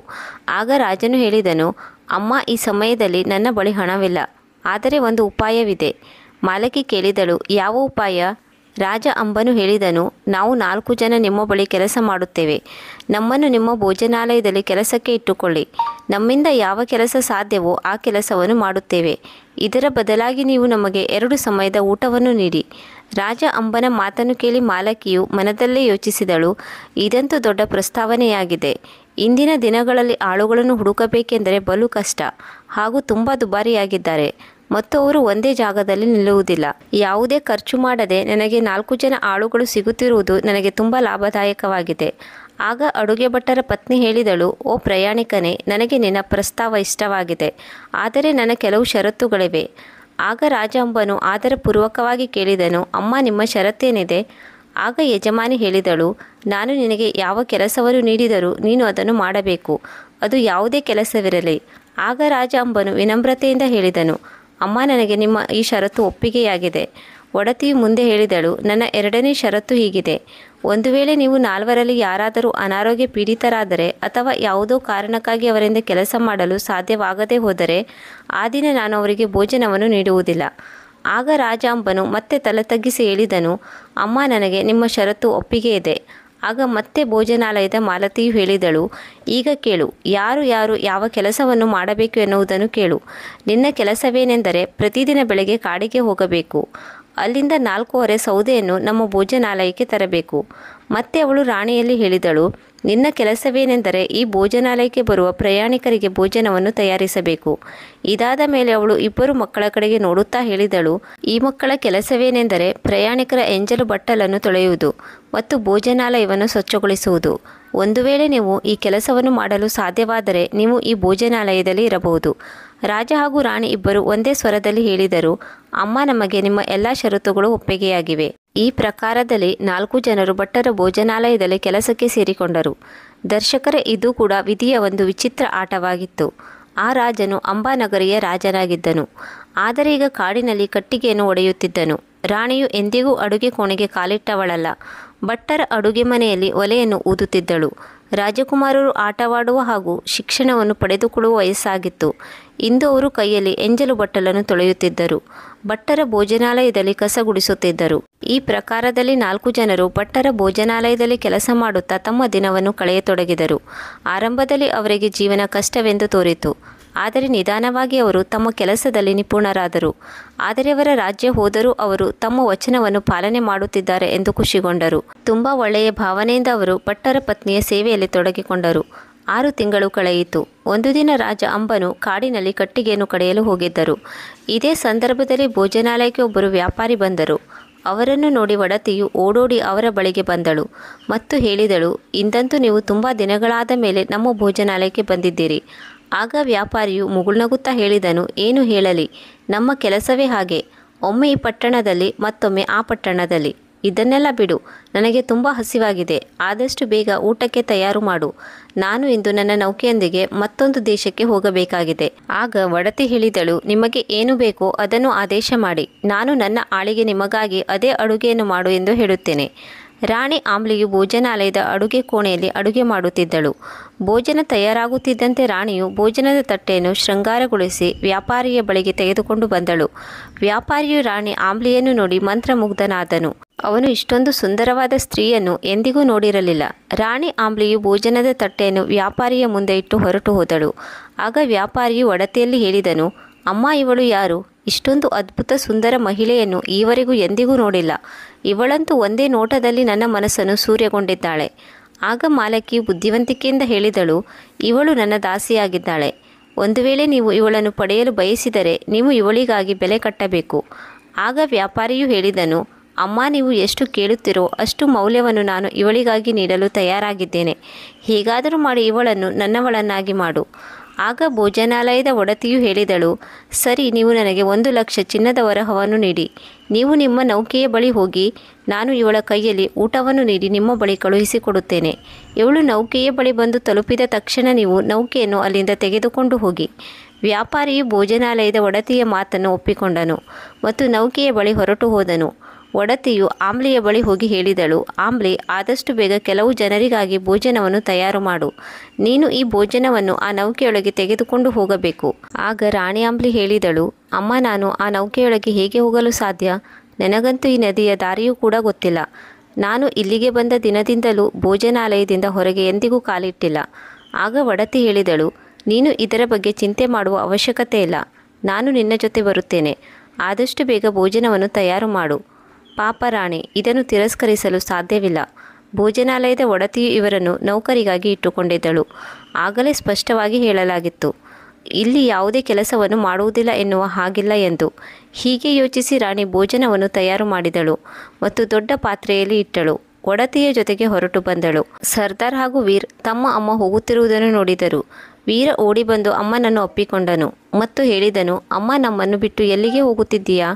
ಆಗ ಒಡತಿಯು ಮಕ್ಕಳಿಗೆ ಬೈಯುತ್ತಾ ಹೇಳಿದಳು, ಸುಮ್ಮನೆ ಒಳಗೆ ಹೋಗಿ ಕೆಲಸ ಮಾಡಿ, ಇಲ್ಲದೇ ಹೋದರೆ ನಿಮಗೆ ಇಂದು ಭೋಜನ ದೊರೆಯುವುದಿಲ್ಲ. ಮಕ್ಕಳು ಒಡತಿಯ ಕ್ರೋಧದ ಕಣ್ಣುಗಳನ್ನು ನೋಡಿ ಸುಮ್ಮನಾದರು ಮತ್ತು ಸುಮ್ಮನೆ ಒಳಗೆ ಹೊರಟು ಹೋದರು. ಒಡತಿಯು ರಾಣಿ ಆಮ್ಲಿಯನ್ನು ನೌಕೆಯ ಬಳಿ ಕರೆದುಕೊಂಡು ಹೋದಳು ಮತ್ತು ಹೇಳಿದಳು, ಆಮ್ಲಿ, ನನಗೆ ಮಂಡಿ ನೋವಿದೆ, ಆದ್ದರಿಂದ ನಾನು ನೌಕೆಯನ್ನು ಏರಲು ಸಾಧ್ಯವಿಲ್ಲ. ನೀನು ಈ ಭೋಜನವನ್ನು ತೆಗೆದುಕೊಂಡು ನೌಕೆಯೊಳಗೆ ಹೋಗು ಮತ್ತು ವ್ಯಾಪಾರಿಯಿಂದ ಹಣವನ್ನು ತೆಗೆದುಕೊಂಡು ಬಾ. ಆದರೆ ರಾಣಿ ಆಮ್ಲಿಯು ಒಡತಿಯ ಕಪಟತನವನ್ನು ಅರಿಯಲು ಸಾಧ್ಯವಾಗಲಿಲ್ಲ. ಅವಳು ಭೋಜನದ ಪಾತ್ರೆಯನ್ನು ಎತ್ತಿಕೊಂಡಳು, ನೌಕೆಯೊಳಗೆ ಹೊರಟು ಹೋದಳು. ರಾಣಿಯು ನೌಕೆಯೊಳಗೆ ಬರುತ್ತಿದ್ದಂತೆ ದೂರದಲ್ಲಿ ನಿಂತ ಭೋಜನಾಲಯದ ಒಡತಿ ವ್ಯಾಪಾರಿಗೆ ಸನ್ನೆ ಮಾಡಿ ಹೇಳಿದಳು. ವ್ಯಾಪಾರಿಯು ಒಡತಿಯ ಸನ್ನೆಯನ್ನು ನೋಡುತ್ತಿದ್ದಂತೆ ನೌಕೆಯ ಬಾಗಿಲನ್ನು ಹಾಕಿದನು ಮತ್ತು ಚಾಲಕನಿಗೆ ನೌಕೆಯನ್ನು ಚಲಾಯಿಸುವ ಆದೇಶ ನೀಡಿದನು. ಚಾಲಕನು ಸಂಕೇತ ದೊರೆತ ತಕ್ಷಣ ನೌಕೆಯನ್ನು ಮುಂದೆ ಚಲಾಯಿಸಿದನು. ಈಗ ರಾಣಿ ಆಮ್ಲಿಗೆ ತನಗೆ ದ್ರೋಹ ಬಗೆದಿದ್ದಾರೆ ಎಂದು ಅರಿವಾಯಿತು. ಭೋಜನಾಲಯದ ಒಡತಿಯು ಮೋಸದಿಂದ ಆಮ್ಲಿಯನ್ನು ನೌಕೆಯೊಳಗೆ ಕಳುಹಿಸಿದ್ದಳು. ಇದನ್ನು ತಿಳಿದು ರಾಣಿ ನಡುಗಿ ಹೋದಳು. ಅವಳಿಗೆ ಒಬ್ಬಳು ಸ್ತ್ರೀ ಮತ್ತೊಬ್ಬ ಸ್ತ್ರೀಗೆ ಈ ರೀತಿ ಮಾಡುತ್ತಾಳೆ ಎಂದು ವಿಶ್ವಾಸವೇ ಮೂಡಲಿಲ್ಲ. ಆಗ ರಾಣಿ ಆಮ್ಲಿಯು ವ್ಯಾಪಾರಿಯಲ್ಲಿ ಬೇಡಿಕೊಂಡಳು, ಸಹೋದರ, ಕೃಪೆ ತೋರಿ ಈ ನೌಕೆಯನ್ನು ನಿಲ್ಲಿಸು. ನೀವು ನನ್ನನ್ನು ಎಲ್ಲಿಗೆ ಕರೆದುಕೊಂಡು ಹೋಗುತ್ತಿದ್ದೀರಿ? ಆಗ ವ್ಯಾಪಾರಿಯು ಹೇಳಿದನು, ಹೇ ಸುಂದರಿ, ನಾವು ನಿನ್ನನ್ನು 1,00,000 ಸುವರ್ಣ ವರಹವನ್ನು ನೀಡಿ ಖರೀದಿಸಿದ್ದೇವೆ. ಈಗ ನೀನು ನನ್ನ ರಾಣಿಯಾಗುತ್ತೀಯಾ, ನನ್ನ ಜೊತೆ ಇರುತ್ತೀಯಾ? ಇದನ್ನು ಕೇಳಿ ರಾಣಿಯ ಮನಸ್ಸು ಒಡೆದು ಹೋಯಿತು. ಅವಳು ತನ್ನ ತಲೆಯನ್ನು ನೌಕೆಯ ಗೋಡೆಗೆ ಜಜ್ಜಿಕೊಂಡು ಹೇಳಿದಳು, ನೀವು ನನ್ನನ್ನು ಎಂಥ ಕಷ್ಟದ ಪರಿಸ್ಥಿತಿಗೆ ತಳ್ಳಿದ್ದೀರಿ. ತನ್ನ ತಲೆಯನ್ನು ನೌಕೆಯ ಗೋಡೆಗೆ ಹೊಡೆದುಕೊಳ್ಳುತ್ತಿದ್ದಂತೆ ವ್ಯಾಪಾರಿಯು ರಾಣಿಯನ್ನು ಹಿಡಿದುಕೊಳ್ಳಲು ಪ್ರಯತ್ನ ಮಾಡಿದನು. ಆಗ ರಾಣಿಯು ತಕ್ಷಣ ಹೇಳಿದಳು, ವ್ಯಾಪಾರಿಯೇ, ಅಲ್ಲೇ ನಿಲ್ಲು. ನಾನು ಯಾವುದೇ ಸಾಧಾರಣ ಸ್ತ್ರೀಯಲ್ಲ. ನಾನು ಆ ರಾಜನ ಪತ್ನಿಯಾಗಿದ್ದೇನೆ. ಅವನು ತಾನು ನೀಡಿದ ವಚನಕ್ಕಾಗಿ ತನ್ನ ಇಡೀ ರಾಜ್ಯವನ್ನೇ ತ್ಯಾಗ ಮಾಡಿದ್ದಾನೆ. ನಾನೊಬ್ಬಳು ಪತಿವ್ರತ ಸ್ತ್ರೀಯಾಗಿದ್ದೇನೆ ಮತ್ತು ಬಲ್ಲವರು ಹೇಳಿದ್ದಾರೆ, ಪತಿವ್ರತೆ ಸ್ತ್ರೀಯ ಪವಿತ್ರತೆಯು ತನ್ನ ಪತಿಯನ್ನು ಕಾಪಾಡುತ್ತದೆ. ನನ್ನ ಪತಿ ನನ್ನಿಂದ ಎಷ್ಟೇ ದೂರ ಇರಲಿ, ಒಂದು ವೇಳೆ ನೀನು ನನ್ನ ಒಪ್ಪಿಗೆ ಇಲ್ಲದೆ ನನ್ನನ್ನು ಮುಟ್ಟಿದರೆ ಅದೇ ಕ್ಷಣ ನೀನು ಸುಟ್ಟು ಭಸ್ಮವಾಗುತ್ತೀಯಾ. ಆಗ ವ್ಯಾಪಾರಿಯು ನಗುತ್ತಾ ಹೇಳಿದನು, ಸುಂದರಿ, ನೀನು ನಿನ್ನ ಮಾತಿನಿಂದ ನನ್ನನ್ನು ಕಟ್ಟಿಹಾಕಲು ಪ್ರಯತ್ನಿಸಬೇಡ. ನನಗೆ ತುಂಬ ಅನುಭವವಿದೆ. ನಾನು ನಿನ್ನ ಮಾತಿನಿಂದ ಹೆದರುವವನಲ್ಲ. ವ್ಯಾಪಾರಿಯು ರಾಣಿಯನ್ನು ಮುಟ್ಟಲು ಕೈ ಮುಂದೆ ಮಾಡಿದಾಗ ಅವನ ಶರೀರವು ಭಯಂಕರ ಶಾಖದಿಂದ ಉರಿಯುತ್ತಿರುವಂತೆ ಭಾಸವಾಯಿತು. ಗಾಬರಿಗೊಂಡು ಅವನು ತಕ್ಷಣ ತನ್ನ ಕೈಯನ್ನು ಹಿಂದಕ್ಕೆ ತೆಗೆದುಕೊಂಡನು. ವ್ಯಾಪಾರಿ ಹೇಳಿದನು, ಹೇ ಸುಂದರಿ, ನಾನು ನಿನ್ನನ್ನು ಎಂದಿಗೂ ಮುಟ್ಟುವುದಿಲ್ಲ. ಆದರೆ ನನ್ನ ಒಂದು ಷರತ್ತಿದೆ. ಆಗ ರಾಣಿ ಹೇಳಿದರು, ಹೇಳಿ, ನಿಮ್ಮ ಷರತ್ತು ಏನು? ವ್ಯಾಪಾರಿ ಹೇಳಿದನು, ನಾನು 12 ವರ್ಷದವರೆಗೆ ಎಂದಿಗೂ ನಿನ್ನನ್ನು ಮುಟ್ಟುವುದಿಲ್ಲ. ನಿನ್ನನ್ನು ನನ್ನ ಸಹೋದರಿಯ ರೂಪದಲ್ಲಿ ಸ್ವೀಕಾರ ಮಾಡುತ್ತೇನೆ. ಆದರೆ ಯಾವಾಗ 12 ವರ್ಷ ಮುಗಿದು 13ನೇ ವರ್ಷ ಶುರುವಾಗುತ್ತದೆಯೋ ನೀನು ನನ್ನ ಪತ್ನಿಯಾಗುತ್ತೀಯ. ರಾಣಿ ಹೇಳಿದಳು, ಸರಿ, ನನಗೆ ನಿಮ್ಮ ಷರತ್ತು ಒಪ್ಪಿಗೆ ಇದೆ. ಇದರಿಂದ ನೀವು ನನಗೆ ಅಣ್ಣನಾಗಿದ್ದೀರಿ, ನಾನು ನಿಮ್ಮ ಸಹೋದರಿಯಾಗಿದ್ದೇನೆ. ಭಕ್ತರೇ, ಈ ರೀತಿಯಲ್ಲಿ ರಾಣಿಯು ತನ್ನ ಬುದ್ಧಿಮತ್ತೆ ಹಾಗೂ ಪವಿತ್ರತೆಯ ಬಲದಿಂದ ತನ್ನನ್ನು ತಾನು ರಕ್ಷಣೆ ಮಾಡಿಕೊಂಡಳು. ವ್ಯಾಪಾರಿಯು ರಾಣಿಗಾಗಿ ನೌಕೆಯಲ್ಲಿ ಒಂದು ಬೇರೆ ಕೋಣೆಯನ್ನು ತಯಾರು ಮಾಡಿದನು. ಯಾರೂ ಆ ಕೋಣೆಯ ಬಳಿ ಹೋಗಬಾರದು ಎಂದು ಆದೇಶ ನೀಡಿದನು. ಮತ್ತೊಂದು ಕಡೆ ಒಡತಿಯು ಭೋಜನಾಲಯಕ್ಕೆ ಮರಳಿ ಬಂದರು. ಸರ್ದಾರ್ ಹಾಗೂ ವೀರ ಇಬ್ಬರೂ ಅಮ್ಮನ ಬಗ್ಗೆ ಕೇಳತೊಡಗಿದರು. ನಮ್ಮ ಅಮ್ಮ ಎಲ್ಲಿದ್ದಾಳೆ? ನೀವು ಅವರನ್ನು ನಿಮ್ಮ ಜೊತೆ ಕರೆದುಕೊಂಡು ಹೋಗಿದ್ರಿ, ಆದರೆ ಇಲ್ಲಿಯವರೆಗೂ ಅವಳು ಏಕೆ ಮರಳಿ ಬರಲಿಲ್ಲ? ಆಗ ಒಡತಿಯು ಸಿಟ್ಟಿನಲ್ಲಿ ಹೇಳಿದಳು, ನಿಮ್ಮ ಅಮ್ಮ ಎಲ್ಲಿಗೆ ಹೋಗಿದ್ದಾಳೆ ಎಂದು ನನಗೆ ಗೊತ್ತಿಲ್ಲ. ಆದರೆ ಹೆಚ್ಚು ಪ್ರಶ್ನೆ ಕೇಳಿದರೆ ನಿಮಗೆ ತುಂಬ ಹೊಡೆಯುತ್ತೇನೆ. ಅಮ್ಮ, ನೀವು ಸುಳ್ಳು ಹೇಳುತ್ತಿದ್ದೀರಿ. ನಮ್ಮ ಅಮ್ಮ ನಿಮ್ಮ ಜೊತೆ ಹೋಗಿದ್ದಳು. ಇದನ್ನು ಕೇಳಿ ಒಡತಿಯು ಅವರ ಮೇಲೆ ಕೂಗಾಡಿದಳು ಮತ್ತು ಹೇಳಿದಳು, ಹೌದಾ, ನಾನು ಸುಳ್ಳು ಹೇಳುತ್ತಿದ್ದೀನಾ? ನಿಲ್ಲಿ, ಈಗಲೇ ನಿಮಗೆ ಬುದ್ಧಿ ಕಲಿಸುತ್ತೇನೆ. ಹೀಗೆ ಹೇಳಿ ಅವಳು ಸರ್ದಾರ್ ಹಾಗೂ ವೀರ ಇಬ್ಬರಿಗೂ ತುಂಬ ಹೊಡೆದಳು ಮತ್ತು ತನ್ನ ಭೋಜನಾಲಯದಿಂದ ಹೊರಗೆ ಹಾಕಿದಳು. ಅಳುತ್ತಾ ಇಬ್ಬರು ಮಕ್ಕಳು ಕಾಡಿನ ಕಡೆಗೆ ನಡೆದರು. ಅಲ್ಲಿ ರಾಜ ಅಂಬನು ಕಟ್ಟಿಗೆಯನ್ನು ಕಡಿಯುತ್ತಿದ್ದನು. ಮಕ್ಕಳನ್ನು ಈ ಸ್ಥಿತಿಯಲ್ಲಿ ನೋಡಿ ರಾಜನು ತಕ್ಷಣ ಮರದಿಂದ ಕೆಳಗಿಳಿದನು ಮತ್ತು ಮಕ್ಕಳಲ್ಲಿ ಕೇಳಿದನು, ಮಕ್ಕಳೇ, ನೀವು ಇಲ್ಲಿಗೇಕೆ ಬಂದಿದ್ದೀರಿ? ಏನಾಯಿತು? ಸರ್ದಾರ್ ಅಳುತ್ತಾ ಹೇಳಿದನು, ಅಪ್ಪಾಜಿ, ಭೋಜನಾಲಯದ ಒಡತಿಯು ಅಮ್ಮನನ್ನು ಜೊತೆಗೆ ಕರೆದುಕೊಂಡು ಹೋಗಿದ್ದಳು. ಅವಳು ಮರಳಿ ಬಂದಳು. ಆದರೆ ಅಮ್ಮ ಮಾತ್ರ ಇಲ್ಲಿಯವರೆಗೆ ಮರಳಿ ಬಂದಿಲ್ಲ. ನಾವು ಅವಳಲ್ಲಿ ಕೇಳಿದಾಗ ಅವಳು ನಮಗೆ ತುಂಬ ಹೊಡೆದಳು ಮತ್ತು ನಮ್ಮನ್ನು ಭೋಜನಾಲಯದಿಂದ ಹೊರಹಾಕಿದಳು.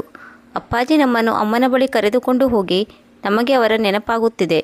ಇದನ್ನು ಕೇಳಿ ರಾಜ ತನ್ನಿಬ್ಬರ ಮಕ್ಕಳನ್ನು ಒಪ್ಪಿಕೊಂಡನು ಮತ್ತು ಹೇಳಿದನು, ಮಕ್ಕಳೇ, ಸುಮ್ಮನಾಗಿ. ನಿಮ್ಮ ಅಮ್ಮ ಇಲ್ಲೇ ಎಲ್ಲೋ ಹತ್ತಿರದಲ್ಲಿ ಇರಬಹುದು. ನಾವು ಅವಳನ್ನು ಹುಡುಕೋಣ. ರಾಜ ಅಂಬನು ತನ್ನಿಬ್ಬರು ಮಕ್ಕಳನ್ನು ತನ್ನ ಮಡಿಲಲ್ಲಿ ಎತ್ತಿಕೊಂಡನು ಮತ್ತು ಭೋಜನಾಲಯದ ಕಡೆಗೆ ಬಂದನು. ರಾಜನು ಭೋಜನಾಲಯಕ್ಕೆ ಬಂದು ಒಡತಿಯಲ್ಲಿ ರಾಣಿ ಆಂಬ್ಲಿಯ ಬಗ್ಗೆ ಕೇಳಿದಾಗ ಒಡತಿಯು ಕಠೋರತೆಯಿಂದ ಹೇಳಿದಳು, ನಿನ್ನ ಪತ್ನಿ ಎಲ್ಲಿ ಹೋದಳು ಎಂದು ನನಗೇನು ಗೊತ್ತು? ಯಾರ ಜೊತೆಗೆ ಓಡಿ ಹೋಗಿರಬಹುದು. ನಾನು ನಿನ್ನ ಹೆಂಡತಿಯನ್ನು ನೋಡಿಕೊಳ್ಳಲು ಇಲ್ಲಿ ಕುಳಿತಿದ್ದೀನೇನು? ಸರ್ದಾರ್ ತಕ್ಷಣ ಹೇಳಿದನು, ಅಪ್ಪಾಜಿ, ಇವಳು ಸುಳ್ಳು ಹೇಳುತ್ತಿದ್ದಾಳೆ. ಇವಳೇ ಅಮ್ಮನನ್ನು ಒತ್ತಾಯಪೂರ್ವಕವಾಗಿ ಎಲ್ಲಿಗೋ ಕರೆದುಕೊಂಡು ಹೋಗಿದ್ದಳು. ಅಮ್ಮ ಅಲ್ಲಿಗೆ ಹೋಗಲು ಬಯಸಿರಲಿಲ್ಲ. ಆದರೆ ಇವಳು ಒತ್ತಾಯಪೂರ್ವಕವಾಗಿ ಅಸಹಾಯಗಳನ್ನಾಗಿ ಮಾಡಿದಳು. ಆಗಿನಿಂದ ಅಮ್ಮ ಮರಳಿ ಬಂದಿಲ್ಲ. ಆಗ ರಾಜ ಅಂಬನು ಕೈ ಜೋಡಿಸಿ ವಿನಮ್ರತೆಯಿಂದ ಹೇಳಿದನು, ಒಡತಿಯೇ, ನಾವು ಮೊದಲೇ ಸಂಕಷ್ಟದಲ್ಲಿದ್ದೇವೆ. ನನ್ನ ಪತ್ನಿ ಎಲ್ಲಿದ್ದಾಳೆ ಎಂದು ದಯವಿಟ್ಟು ಹೇಳು.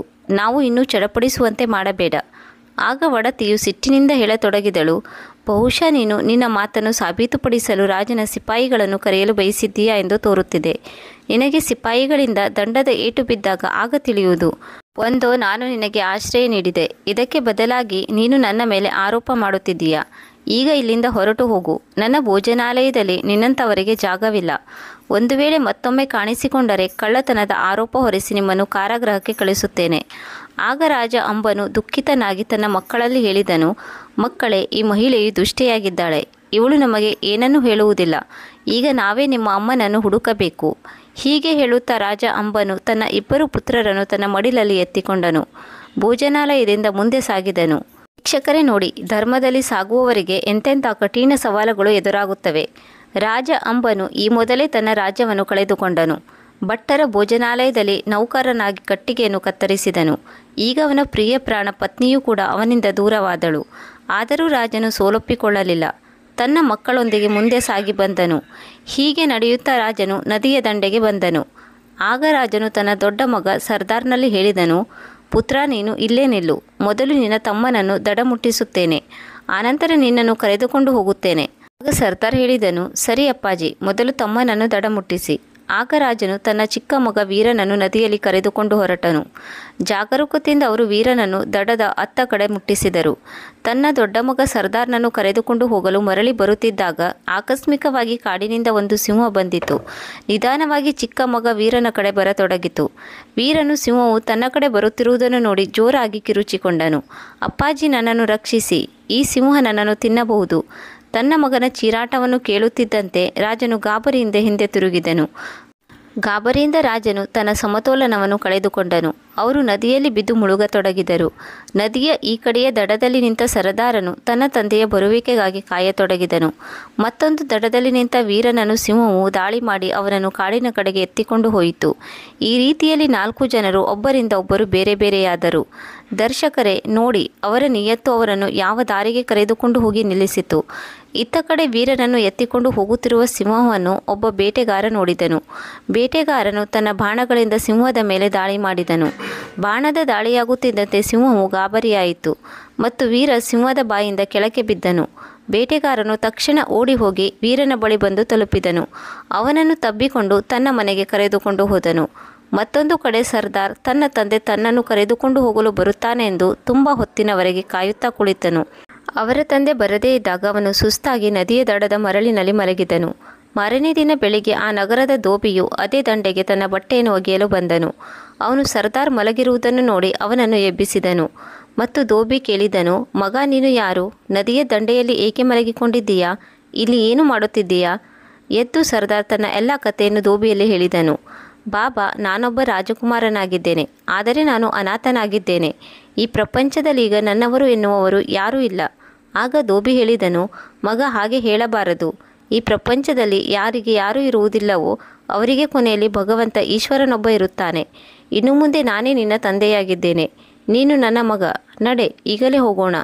ಈಗ ನನ್ನ ಜೊತೆ ನನ್ನ ಮನೆಗೆ ನಡೆ. ಈ ರೀತಿಯಲ್ಲಿ ಧೋಬಿ ಸರ್ದಾರ್ನನ್ನು ತನ್ನ ಜೊತೆ ಕರೆದುಕೊಂಡು ಹೋದನು. ಅವನನ್ನು ತನ್ನ ಮಗನಂತೆ ಪಾಲನೆ ಪೋಷಣೆ ಮಾಡಿದನು. ಅತ್ತ ಕಡೆ ನದಿಯಲ್ಲಿ ತೇಲಿ ಹೋದ ರಾಜನನ್ನು ನದಿಯು ಎಂಥ ರಾಜ್ಯಕ್ಕೆ ತಂದು ಮುಟ್ಟಿಸಿತು ಎಂದರೆ ಆ ರಾಜ್ಯದ ರಾಜನ ದೇಹಾಂತ್ಯವಾಗಿತ್ತು. ಆ ನಗರದ ರಾಣಿಯು ಒಂದು ಡಂಗೂರವನ್ನು ಹೊರಡಿಸಿದಳು. ನಾಳೆ ಯಾವ ಪ್ರಯಾಣಿಕನು ಪ್ರಪ್ರಥಮವಾಗಿ ನಮ್ಮ ದ್ವಾರದ ಬಳಿ ಬರುತ್ತಾನೋ ಅವನನ್ನೇ ತನ್ನ ಪತಿ ಎಂದು ಒಪ್ಪಿಕೊಳ್ಳುತ್ತೇನೆ ಎಂದು ಆದೇಶ ಹೊರಡಿಸಿದ್ದಳು. ಅವನೇ ಈ ರಾಜ್ಯದ ರಾಜನಾಗುತ್ತಾನೆ. ಇದಕ್ಕೆ ಪೂರಕವೆಂಬಂತೆ ರಾಜ ಅಂಬನು ಅದೇ ರಾಜ್ಯಕ್ಕೆ ಬಂದು ತಲುಪಿದನು. ಅವನು ನದಿಯಿಂದ ಹೊರಗೆ ಬಂದಾಗ ನಗರದ ಮುಖ್ಯ ದ್ವಾರವು ಬಂದಾಗಿತ್ತು. ಅವನು ಅಲ್ಲೇ ಕುಳಿತು ದ್ವಾರದ ಬಾಗಿಲು ತೆರೆಯುವುದನ್ನೇ ಕಾಯತೊಡಗಿದನು. ಬ್ರಹ್ಮ ಮುಹೂರ್ತದಲ್ಲಿ ದ್ವಾರದ ಬಾಗಿಲು ತೆರೆಯುತ್ತಿದ್ದಂತೆ ಹೊರಗಡೆ ಇದ್ದ ರಾಜ ಅಂಬನನ್ನು ಅವರು ಹಿಡಿದುಕೊಂಡರು. ಆಗ ರಾಜ ಅಂಬ ಹೇಳಿದನು, ಸೈನಿಕರೇ, ನಾನು ನಿರ್ದೋಷಿಯಾಗಿದ್ದೇನೆ. ನಾನು ಯಾವುದೇ ಅಪರಾಧವನ್ನು ಮಾಡಿಲ್ಲ. ನೀವು ನನ್ನನ್ನು ಎಲ್ಲಿಗೆ ಕರೆದುಕೊಂಡು ಹೋಗುತ್ತಿದ್ದೀರಿ? ಆಗ ಸೈನಿಕರು ಹೇಳಿದರು, ಸ್ವಲ್ಪ ಹೊತ್ತು ಶಾಂತರಾಗಿರಿ, ನಿಮಗೆ ಎಲ್ಲವೂ ಅರ್ಥವಾಗುತ್ತದೆ. ಸ್ವಲ್ಪ ಹೊತ್ತಿನ ನಂತರ ಸೈನಿಕರು ರಾಜ ಅಂಬನನ್ನು ರಾಣಿಯ ಬಳಿ ಕರೆದುಕೊಂಡು ಹೋದರು. ರಾಣಿಯು ರಾಜ ಅಂಬನಿಗೆ ಪ್ರಣಾಮ ಮಾಡಿದಳು. ಅವಳು ರಾಜನಿಗೆ ಮುತ್ತು, ರತ್ನ, ಆಭರಣಗಳಿಂದ ಕೂಡಿದ ಹಾರವನ್ನು ತೊಡಿಸಿದಳು ಮತ್ತು ಹೇಳಿದಳು, ಮಹಾರಾಜರೇ, ನಮ್ಮ ನಗರಕ್ಕೆ ನಿಮಗೆ ಸ್ವಾಗತ, ಸುಸ್ವಾಗತ. ನೀವು ಈ ರಾಜ್ಯದ ರಾಜರಾಗಿದ್ದೀರಿ. ನಾನು ನಿಮ್ಮ ರಾಣಿಯಾಗಿದ್ದೇನೆ. ಇಂದಿನಿಂದ ನೀವು ಈ ರಾಜ್ಯವನ್ನು ನೋಡಿಕೊಳ್ಳಬೇಕು. ರಾಜ ಅಂಬನು ರಾಣಿಯ ಮಾತನ್ನು ಕೇಳಿದನು. ಸ್ವಲ್ಪ ಹೊತ್ತಿನವರೆಗೂ ಅವನಿಗೆ ವಿಶ್ವಾಸ ಮೂಡಲಿಲ್ಲ. ಇದು ಸತ್ಯವೇ ಎಂದು ಯೋಚಿಸುತ್ತಾ ಅವನಿಗೆ ಕನಸೆಂದು ತೋರಿತು. ಅವನಿಗೆ ರಾಜಶ್ರೀ ವಸ್ತುಗಳನ್ನು ತೊಡಿಸಲಾಯಿತು. ಅವನ ತಲೆಯ ಮೇಲೆ ಕಿರೀಟವನ್ನು ಏರಿಸಲಾಯಿತು. ಆನಂತರ ರಾಜ ಅಂಬನಿಗೆ ಮನದಟ್ಟಾಯಿತು, ಇದು ಕನಸಲ್ಲ, ವಾಸ್ತವಿಕತೆಯಾಗಿದೆ. ರಾಜ ಅಂಬನು ಮನದಲ್ಲೇ ಯೋಚಿಸಿದನು, ಹೇ ಪ್ರಭು, ಇದು ನಿನ್ನ ಎಂತಹ ಲೀಲೆಯಾಗಿದೆ. ನಾನು ಯಾವಾಗ ರಾಜನಾಗಿದ್ದೇನೋ ಆಗ ನೀನು ನನ್ನನ್ನು ಭಿಕ್ಷುಕನನ್ನಾಗಿ ಮಾಡಿದ್ದೀರಿ. ಈಗ ಭಿಕ್ಷುಕನಾಗಿ ಸುತ್ತಾಡುತ್ತಿದ್ದಾಗ ಮತ್ತೆ ಒಂದು ಕ್ಷಣದಲ್ಲಿ ನನ್ನನ್ನು ರಾಜನನ್ನಾಗಿ ಮಾಡಿದ್ರಿ. ಹೇ ಈಶ್ವರ, ನೀವು ನನ್ನ ಜೊತೆ ಇದೆಂತಹ ಆಟವನ್ನು ಆಡುತ್ತಿದ್ದೀರಿ? ಆನಂತರ ಅವರು ಯೋಚಿಸಿದರು, ಒಂದು ವೇಳೆ ಇದು ಭಗವಂತನ ಇಚ್ಛೆಯಾಗಿದ್ದರೆ ನಾನು ಇದನ್ನು ಸ್ವೀಕರಿಸಬೇಕು. ಈ ಪ್ರಕಾರ ರಾಜ ಅಂಬನು ಆ ನಗರದ ರಾಜನಾದನು ಮತ್ತು ರಾಜ್ಯವನ್ನು ಆಳತೊಡಗಿದನು. ರಾಜ ಅಂಬನು ರಾಜ್ಯಭಾರ ಮಾಡುತ್ತಿದ್ದಂತೆ ಇಡೀ ರಾಜ್ಯದಲ್ಲಿ ಸುಖ ಸಂತೋಷ ತುಂಬಿ ತುಳುಕಿತು. ಈ ಮೊದಲು ಆ ರಾಜ್ಯವು ಲಂಚತನ, ಕಳ್ಳತನ, ಮೋಸತನದಿಂದ ತುಂಬಿತ್ತು. ಈಗ ಆ ರಾಜ್ಯವು ನ್ಯಾಯ ಸುಭೀಕ್ಷತೆಯಿಂದ ಕೂಡಿತ್ತು. ರಾಜ ಅಂಬನು ತನ್ನ ನೀತಿ ನಿಯಮವನ್ನು ಎಷ್ಟೊಂದು ಪ್ರಭಾವಶಾಲಿಯನ್ನಾಗಿ ಮಾಡಿದನು ಎಂದರೆ ಇದರಿಂದ ಎಲ್ಲ ಪ್ರಕಾರದ ದುಷ್ಟತನವು ಕೊನೆಯಾಯಿತು. ಜನರು ಏಕತೆಯಿಂದ ಹಾಗೂ ಪ್ರೀತಿಯಿಂದ ಇರತೊಡಗಿದರು. 4 ದಿಕ್ಕಿಗೂ ಸಂತೋಷ ತುಂಬಿ ತುಳುಕುತ್ತಿತ್ತು. ಕಳ್ಳತನ, ಲೂಟಿಯಂತಹ ಎಲ್ಲ ಸಮಸ್ಯೆಗಳು ಸಂಪೂರ್ಣವಾಗಿ ಕೊನೆಯಾದವು. ಈ ಪ್ರಕಾರದಲ್ಲಿ ರಾಜ ಅಂಬನು 11 ವರ್ಷದವರೆಗೆ ಸಫಲತಾಪೂರ್ವಕವಾಗಿ ಆಳ್ವಿಕೆ ಮಾಡಿದನು. ಈ 11 ವರ್ಷಗಳಲ್ಲಿ ಎಲ್ಲವೂ ಬದಲಾಗಿತ್ತು. ರಾಜನ 2 ಪುತ್ರರು ಸರ್ದಾರ್ ಹಾಗೂ ವೀರ. ಅವರಲ್ಲಿ ವೀರನನ್ನು ಒಬ್ಬ ಬೇಟೆಗಾರ ತನ್ನ ಮನೆಗೆ ಕರೆದುಕೊಂಡು ಹೋಗಿದ್ದನು. ಮತ್ತೊಬ್ಬನನ್ನು ಧೋಬಿ ಸಾಕಿ ಸಲಹುತ್ತಿದ್ದನು. ಅವರಿಬ್ಬರು ಈಗ ಯುವಕರಾಗಿದ್ದರು. ಕಾಕತಾಳೀಯ ಎಂಬಂತೆ ಅವರಿಬ್ಬರು ಬಾಲಕರು ರಾಜ ಅಂಬನು ರಾಜ್ಯವಾಳುತ್ತಿದ್ದ ರಾಜ್ಯದಲ್ಲಿಯೇ ಬೆಳೆಯುತ್ತಿದ್ದರು. 2 ಪುತ್ರರು ಯುವಕರಾಗುತ್ತಿದ್ದಂತೆ ಅದೇ ಸಮಯದಲ್ಲಿ ರಾಜ ಅಂಬನು ಒಂದು ಘೋಷಣೆ ಮಾಡಿದನು. ತನ್ನ ನಗರದ ವಿಸ್ತಾರಕ್ಕಾಗಿ ತರುಣ ಯುವಕರ ಅವಶ್ಯಕತೆ ಇದೆ.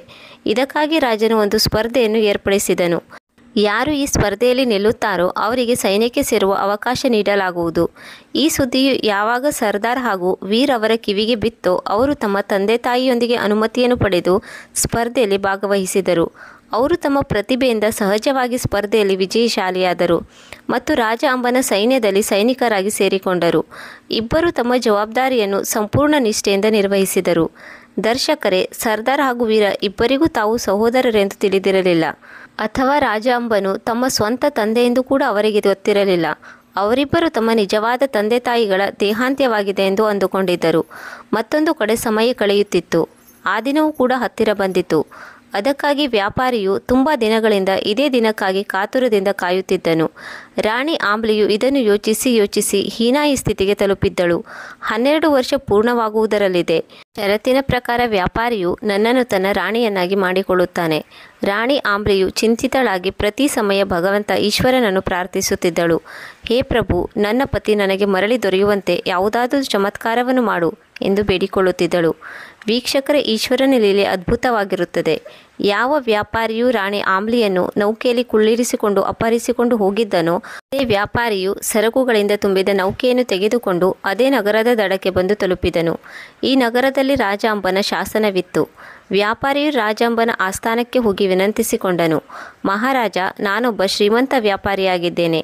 ನಾನು ಬೇರೆ ಬೇರೆ ದೇಶಗಳಲ್ಲಿ ವ್ಯಾಪಾರ ಮಾಡುತ್ತೇನೆ. ಈ ಸಮಯದಲ್ಲಿ ನನ್ನ ಹಡಗು ನಿಮ್ಮ ನಗರದ ನದಿಯ ದಡದಲ್ಲಿದೆ.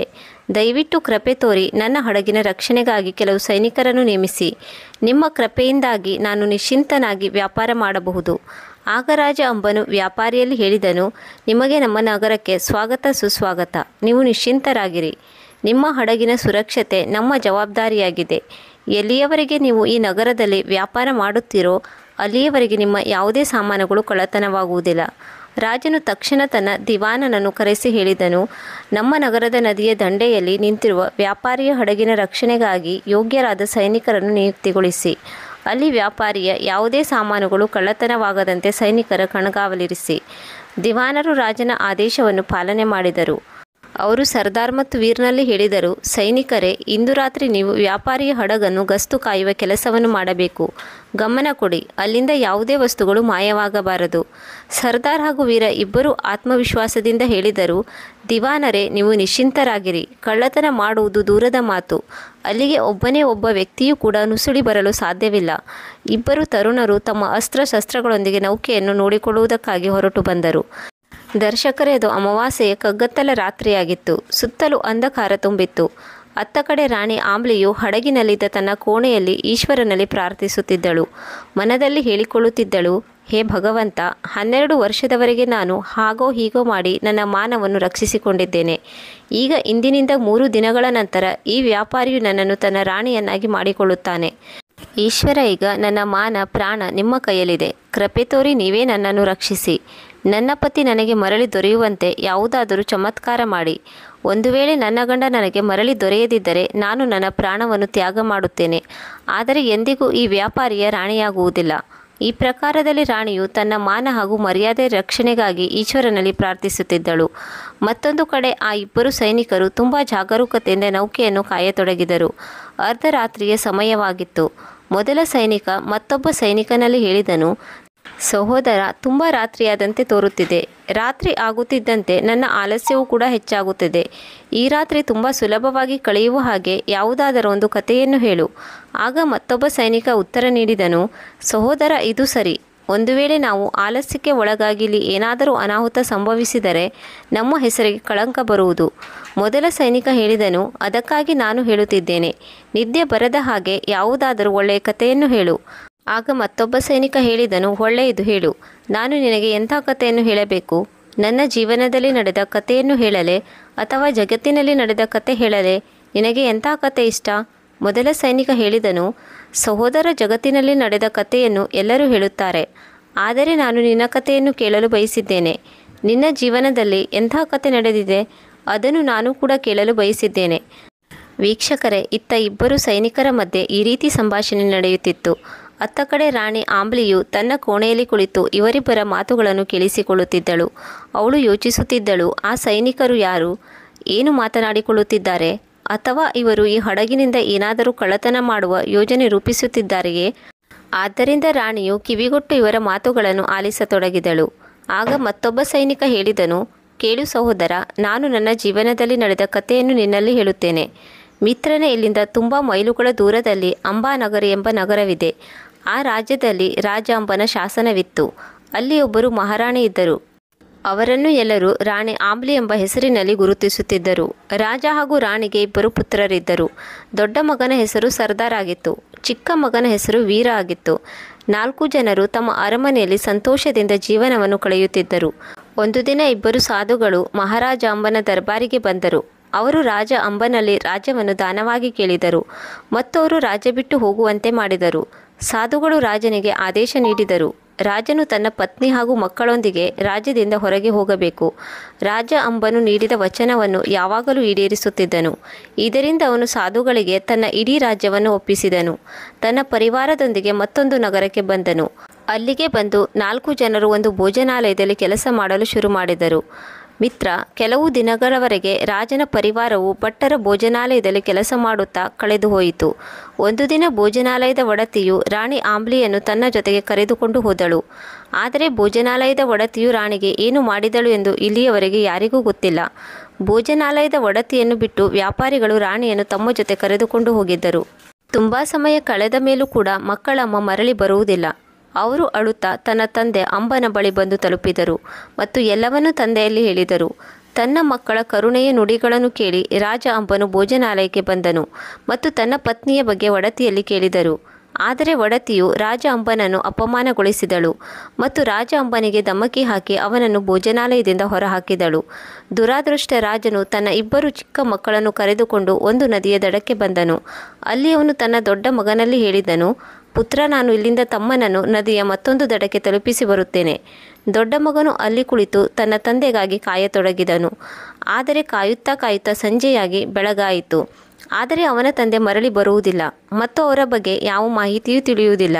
ಆ ಹುಡುಗನು ತನ್ನ ತಂದೆಗಾಗಿ ಕಾಯುತ್ತಾ ಅದೇ ನದಿಯ ದಡದಲ್ಲಿ ಮರಳಿನ ಮೇಲೆ ಮಲಗಿದನು. ಒಬ್ಬ ದಯಾಳು ಧೋಬಿ ಅಲ್ಲಿಗೆ ಬಂದು ಆ ಹುಡುಗನನ್ನು ಎಬ್ಬಿಸಿದಾಗ ಅವನು ನಿದ್ದೆಯಿಂದ ಎದ್ದನು. ಆ ಧೋಬಿಯು ತುಂಬ ಕರುಣೆಯುಳ್ಳ ವ್ಯಕ್ತಿಯಾಗಿದ್ದನು. ಅವನು ಆ ಮಗುವನ್ನು ತನ್ನ ಮನೆಗೆ ಕರೆದುಕೊಂಡು ಹೋಗಿ ಅವನನ್ನು ಪಾಲನೆ ಪೋಷಣೆ ಮಾಡಿದನು ಮತ್ತು ದೊಡ್ಡವನನ್ನಾಗಿ ಮಾಡಿದನು. ಆ ಹುಡುಗ ದೊಡ್ಡವನಾದಾಗ ಒಬ್ಬ ರಾಜನ ಸೈನ್ಯದಲ್ಲಿ ಭರ್ತಿಯಾಗಿ ಸೈನಿಕನಾಗಿ ತನ್ನ ಜೀವನವನ್ನು ಶುರು ಮಾಡಿದನು. ಇಂದು ಆ ಸೈನಿಕನೇ ನಿನ್ನ ಮುಂದೆ ನಿಂತು ಈ ನೌಕೆಯನ್ನು ಕಾಯುತ್ತಿದ್ದಾನೆ. ಈ ಸೈನಿಕ ಬೇರೆ ಯಾರೂ ಅಲ್ಲ. ಬಾಲ್ಯದಲ್ಲಿ ತನ್ನ ತಂದೆ ತಾಯಿಯಿಂದ ಬೇರ್ಪಟ್ಟು ನನ್ನ ಸಹೋದರನಿಂದ ದೂರವಾಗಿ ನೋವನ್ನು ಅನುಭವಿಸಬೇಕಾಯಿತು. ಅದು ನಿನ್ನ ಮುಂದೆ ನಿಂತಿರುವ ನಾನೇ ಆಗಿದ್ದೇನೆ ಮಿತ್ರ. ಇದೇ ನನ್ನ ಜೀವನದಲ್ಲಿ ನಡೆದ ಕಥೆಯಾಗಿದೆ. ವೀಕ್ಷಕರೇ, ಯಾವಾಗ ವೀರನು ಮತ್ತೊಬ್ಬ ಸೈನಿಕರ ಬಾಯಿಂದ ಈ ಮಾತುಗಳನ್ನು ಕೇಳಿದನೋ ಅವನು ತಕ್ಷಣ ತನ್ನ ಅಣ್ಣನನ್ನು ಗುರುತು ಹಿಡಿದನು. ಸೈನಿಕ ವೇಷದಲ್ಲಿ ತನ್ನ ಎದುರಿಗಿದ್ದವನು ಬೇರಾರೂ ಅಲ್ಲ, ಬದಲಾಗಿ ನನ್ನ ಅಣ್ಣ ಸರ್ದಾರ್ ಆಗಿದ್ದಾನೆ. ಅತ್ತ ಕಡೆ ಹಡಗಿನ ಕೋಣೆಯೊಳಗೆ ಇದೆಲ್ಲವನ್ನು ಕೇಳಿಸಿಕೊಳ್ಳುತ್ತಿದ್ದ ರಾಣಿ ಆಮ್ಲೆಯೂ ಕೂಡ ಸೈನಿಕರ ಮಾತನ್ನು ಕೇಳಿದಳು. ಅವಳಿಗೆ ತಕ್ಷಣ ಈ ಕತೆ ತನ್ನದೆಂದು ಗೊತ್ತಾಗಿ ಸೈನಿಕರನ್ನು ಗುರುತು ಹಿಡಿದಳು. ಇವನು ಅವಳ ದೊಡ್ಡ ಮಗ ಸರ್ದಾರ್ ಆಗಿದ್ದಾನೆ. ಆಗ ಸರ್ದಾರನ ಕಥೆಯನ್ನು ಕೇಳಿ ಮತ್ತೊಬ್ಬ ಸೈನಿಕನು ಕೂಡ ಹೇಳಿದನು, ಸಹೋದರ, ಈಗ ನನಗೂ ಕೂಡ ನನ್ನ ಜೀವನದಲ್ಲಿ ನಡೆದ ಕಥೆಯು ನೆನಪಾಗುತ್ತಿದೆ. ನಾನು ಕೂಡ ನನ್ನೊಂದಿಗೆ ನಡೆದ ಕಥೆಯನ್ನು ಹೇಳಲು ಬಯಸಿದ್ದೇನೆ. ನನ್ನ ಕಥೆಯೂ ಕೂಡ ನಿನ್ನ ಕಥೆಯಂತೆ ಇದೆ. ನಿನ್ನ ಕಥೆಯಲ್ಲಿ ಒಬ್ಬ ಧೋಬಿ ಮಗುವನ್ನು ಕರೆದುಕೊಂಡು ಹೋಗುತ್ತಾನೆ. ನನ್ನ ಕಥೆಯಲ್ಲಿ ಒಬ್ಬ ಬೇಟೆಗಾರನಿದ್ದಾನೆ. ಆಗ ಮತ್ತೊಬ್ಬ ಸೈನಿಕ ಹೇಳಿದನು, ನಿನ್ನ ಮಾತಿನ ಅರ್ಥವೇನು? ನೀನು ಏನು ಹೇಳಲು ಬಯಸಿದ್ದೀಯಾ? ಆಗ ಮೊದಲ ಸೈನಿಕ ಹೇಳಿದನು, ಸಹೋದರ, ಮೊದಲು ನನ್ನ ಸಂಪೂರ್ಣ ಕಥೆಯನ್ನು ಕೇಳು, ಆನಂತರ ನಿನಗೆ ಎಲ್ಲವೂ ಅರ್ಥವಾಗುತ್ತದೆ. ರಾಜ ಅಂಬನು ತನ್ನ ದೊಡ್ಡ ಮಗನನ್ನು ನದಿಯ ದಂಡೆಯಲ್ಲಿ ಬಿಟ್ಟು ಚಿಕ್ಕ ಮಗನನ್ನು ಮತ್ತೊಂದು ದಡಕ್ಕೆ ಸೇರಿಸಿದನು. ಯಾವುದೇ ಅಪಾಯವಿಲ್ಲದೆ ಚಿಕ್ಕ ಮಗನನ್ನು ಮತ್ತೊಂದು ದಡಕ್ಕೆ ಸೇರಿಸಿದನು. ಆದರೆ ಅವರು ಚಿಕ್ಕ ಮಗನನ್ನು ಈ ದಡಕ್ಕೆ ಬಿಟ್ಟು ದೊಡ್ಡ ಮಗನನ್ನು ಕರೆದುಕೊಂಡು ಬರಲು ಆ ದಡಕ್ಕೆ ಹೋಗುತ್ತಿದ್ದಂತೆ ಕಾಡಿನಿಂದ ಒಂದು ದೊಡ್ಡ ಸಿಂಹವು ಚಿಕ್ಕ ಮಗನ ಬಳಿ ಬಂದು ತಲುಪಿತು. ಸಿಂಹವನ್ನು ನೋಡಿ ಚಿಕ್ಕ ಮಗನು ಭಯಭೀತನಾದನು ಮತ್ತು ತನ್ನ ತಂದೆಯನ್ನು ಕೂಗಿ ಕರೆದನು. ತಕ್ಷಣ ರಾಜ ಅಂಬನು ಹಿಂತಿರುಗಿ ನೋಡುತ್ತಿದ್ದಂತೆ ಅವರಿಗೆ ನೀರಿನಲ್ಲಿ ಸಮತೋಲನ ಕಳೆದು ಹೋಯಿತು. ಅವರು ವೇಗವಾಗಿ ಹರಿಯುತ್ತಿರುವ ನದಿಯಲ್ಲಿ ತೇಲಿ ಹೋದರು. ಇತ್ತ ಕಡೆ ಆ ನರಭಕ್ಷಕ ಸಿಂಹವು ಚಿಕ್ಕ ಮಗನನ್ನು ತನ್ನ ಬಾಯಿಂದ ಕಚ್ಚಿಕೊಂಡು ಕಾಡಿನ ಕಡೆಗೆ ಹೊರಟು ಬಂದಿತು. ಕಾಡಿನಲ್ಲಿ ಒಬ್ಬ ಬೇಟೆಗಾರನ ದೃಷ್ಟಿ ಆ ಸಿಂಹದ ಮೇಲೆ ಬಿತ್ತು. ಬೇಟೆಗಾರನು ಸಿಂಹದ ಮೇಲೆ ಬಾಣವನ್ನು ಪ್ರಯೋಗಿಸಿ ಮಗುವನ್ನು ರಕ್ಷಿಸಿದನು. ಆ ಮಗುವನ್ನು ತನ್ನ ಮನೆಗೆ ಕರೆದುಕೊಂಡು ಹೋಗಿ ತನ್ನ ಮಗನಂತೆ ಬೆಳೆಸಿದನು. ಆ ಹುಡುಗ ದೊಡ್ಡವನಾದಂತೆ ನಿನ್ನಂತೆಯೇ ಸೈನ್ಯದಲ್ಲಿ ಭರ್ತಿಯಾದನು. ಇಂದು ನಿನ್ನ ಮುಂದೆ ನಿಂತಿರುವ ಸೈನಿಕ ಬೇರೆ ಯಾರೂ ಅಲ್ಲ, ಅದೇ ಸಿಂಹ ಎತ್ತಿಕೊಂಡು ಹೋದ ಬಾಲಕನಾಗಿದ್ದಾನೆ. ಮೊದಲು ನನಗೂ ಕೂಡ ಅನಿಸುತ್ತಿತ್ತು, ನಾನು ಅನಾಥ, ನನಗೆ ಬೇರೆ ಯಾರೂ ಇಲ್ಲ ಎಂದುಕೊಂಡಿದ್ದೆ.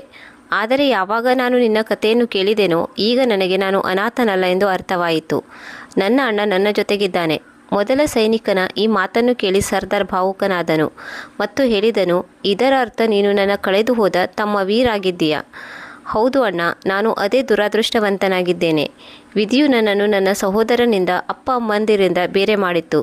ನಮ್ಮ ರಾಜ್ಯವೆಲ್ಲ ಹೊರಟು ಹೋಯಿತು. ನಮ್ಮ ಪರಿವಾರವು ಬೇರೆ ಬೇರೆಯಾಯಿತು. ಆದರೆ ಈಶ್ವರನಿಗೆ ತುಂಬ ಧನ್ಯವಾದಗಳು.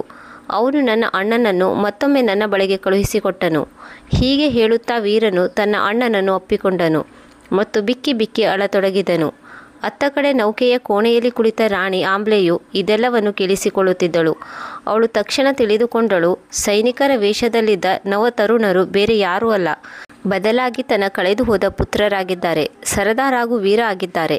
ರಾಣಿಯು ಮನದಲ್ಲಿ ಪರಮಾತ್ಮನಿಗೆ ಧನ್ಯವಾದಗಳು ಹೇಳಿದಳು. ಹೇ ಪ್ರಭು, ನಿನಗೆ ತುಂಬ ತುಂಬ ಧನ್ಯವಾದಗಳು. ನೀನು ಮತ್ತೊಮ್ಮೆ ನನ್ನ ಕಳೆದು ಹೋದ ಮಕ್ಕಳ ದರ್ಶನ ಮಾಡಿಸಿದೆ. ರಾಣಿ ಆಂಬ್ಲೆಯ ಮನಸ್ಸು ತನ್ನ ಇಬ್ಬರು ಮಕ್ಕಳನ್ನು ಮುದ್ದಿಸಬೇಕು ಮತ್ತು ಅವರನ್ನು ತಬ್ಬಿಕೊಳ್ಳಬೇಕು ಎಂದು ಮನಸ್ಸಾಯಿತು. ಆದರೆ ಅವಳು ಆಕಸ್ಮಿಕವಾಗಿ ದೂರ ಸರಿದಳು. ಒಂದು ವೇಳೆ ನಾನು ಈ ಸಮಯದಲ್ಲಿ ನನ್ನ ಮಕ್ಕಳ ಬಳಿಗೆ ಹೋದರೆ ಈ ವಿಷಯವು ಹಾಗೋ ಹೀಗೋ ವ್ಯಾಪಾರಿಗೆ ಇವರು ನನ್ನ ಮಕ್ಕಳು ಎಂದು ಗೊತ್ತಾದರೆ ಇವರಿಗೇನಾದರೂ ತೊಂದರೆ ಉಂಟು ಮಾಡಬಹುದು, ಅಥವಾ ನನ್ನನ್ನು ಬೇರೆ ಎಲ್ಲಾದರೂ ಕರೆದುಕೊಂಡು ಹೋಗಿ ಕೂಡಿಡಬಹುದು. ಇಲ್ಲ, ನಾನು ಈಗ ಧೈರ್ಯದಿಂದ ಮುಂದುವರಿಯಬೇಕು. ಆಗಲೇ ನಾನು ಈ ದುಷ್ಟನಿಗೆ ಅವನು ಮಾಡಿದ ಪಾಪಕ್ಕೆ ಶಿಕ್ಷೆಯನ್ನು ಕೊಡಿಸಬಹುದು. ಇದನ್ನೇ ಯೋಚಿಸಿ ರಾಣಿ ಮೌನವಾದಳು, ಏನನ್ನೂ ಹೇಳಲಿಲ್ಲ. ರಾತ್ರಿ ಇಬ್ಬರು ಸೈನಿಕರು ನೌಕೆಯನ್ನು ತುಂಬ ಎಚ್ಚರಿಕೆಯಿಂದ ರಕ್ಷಣೆ ಮಾಡಿದರು. ಬೆಳಗಾಗುತ್ತಿದ್ದಂತೆ ಅವರು ತಮ್ಮ ಶಿಬಿರದ ಕಡೆಗೆ ಮರಳಿ ಬಂದರು. ಅವರು ಹೋದ ನಂತರ ರಾಣಿ ಆಂಬ್ಲೆಯು ತನ್ನ ಕೋಣೆಯಿಂದ ಹೊರಬಂದಳು.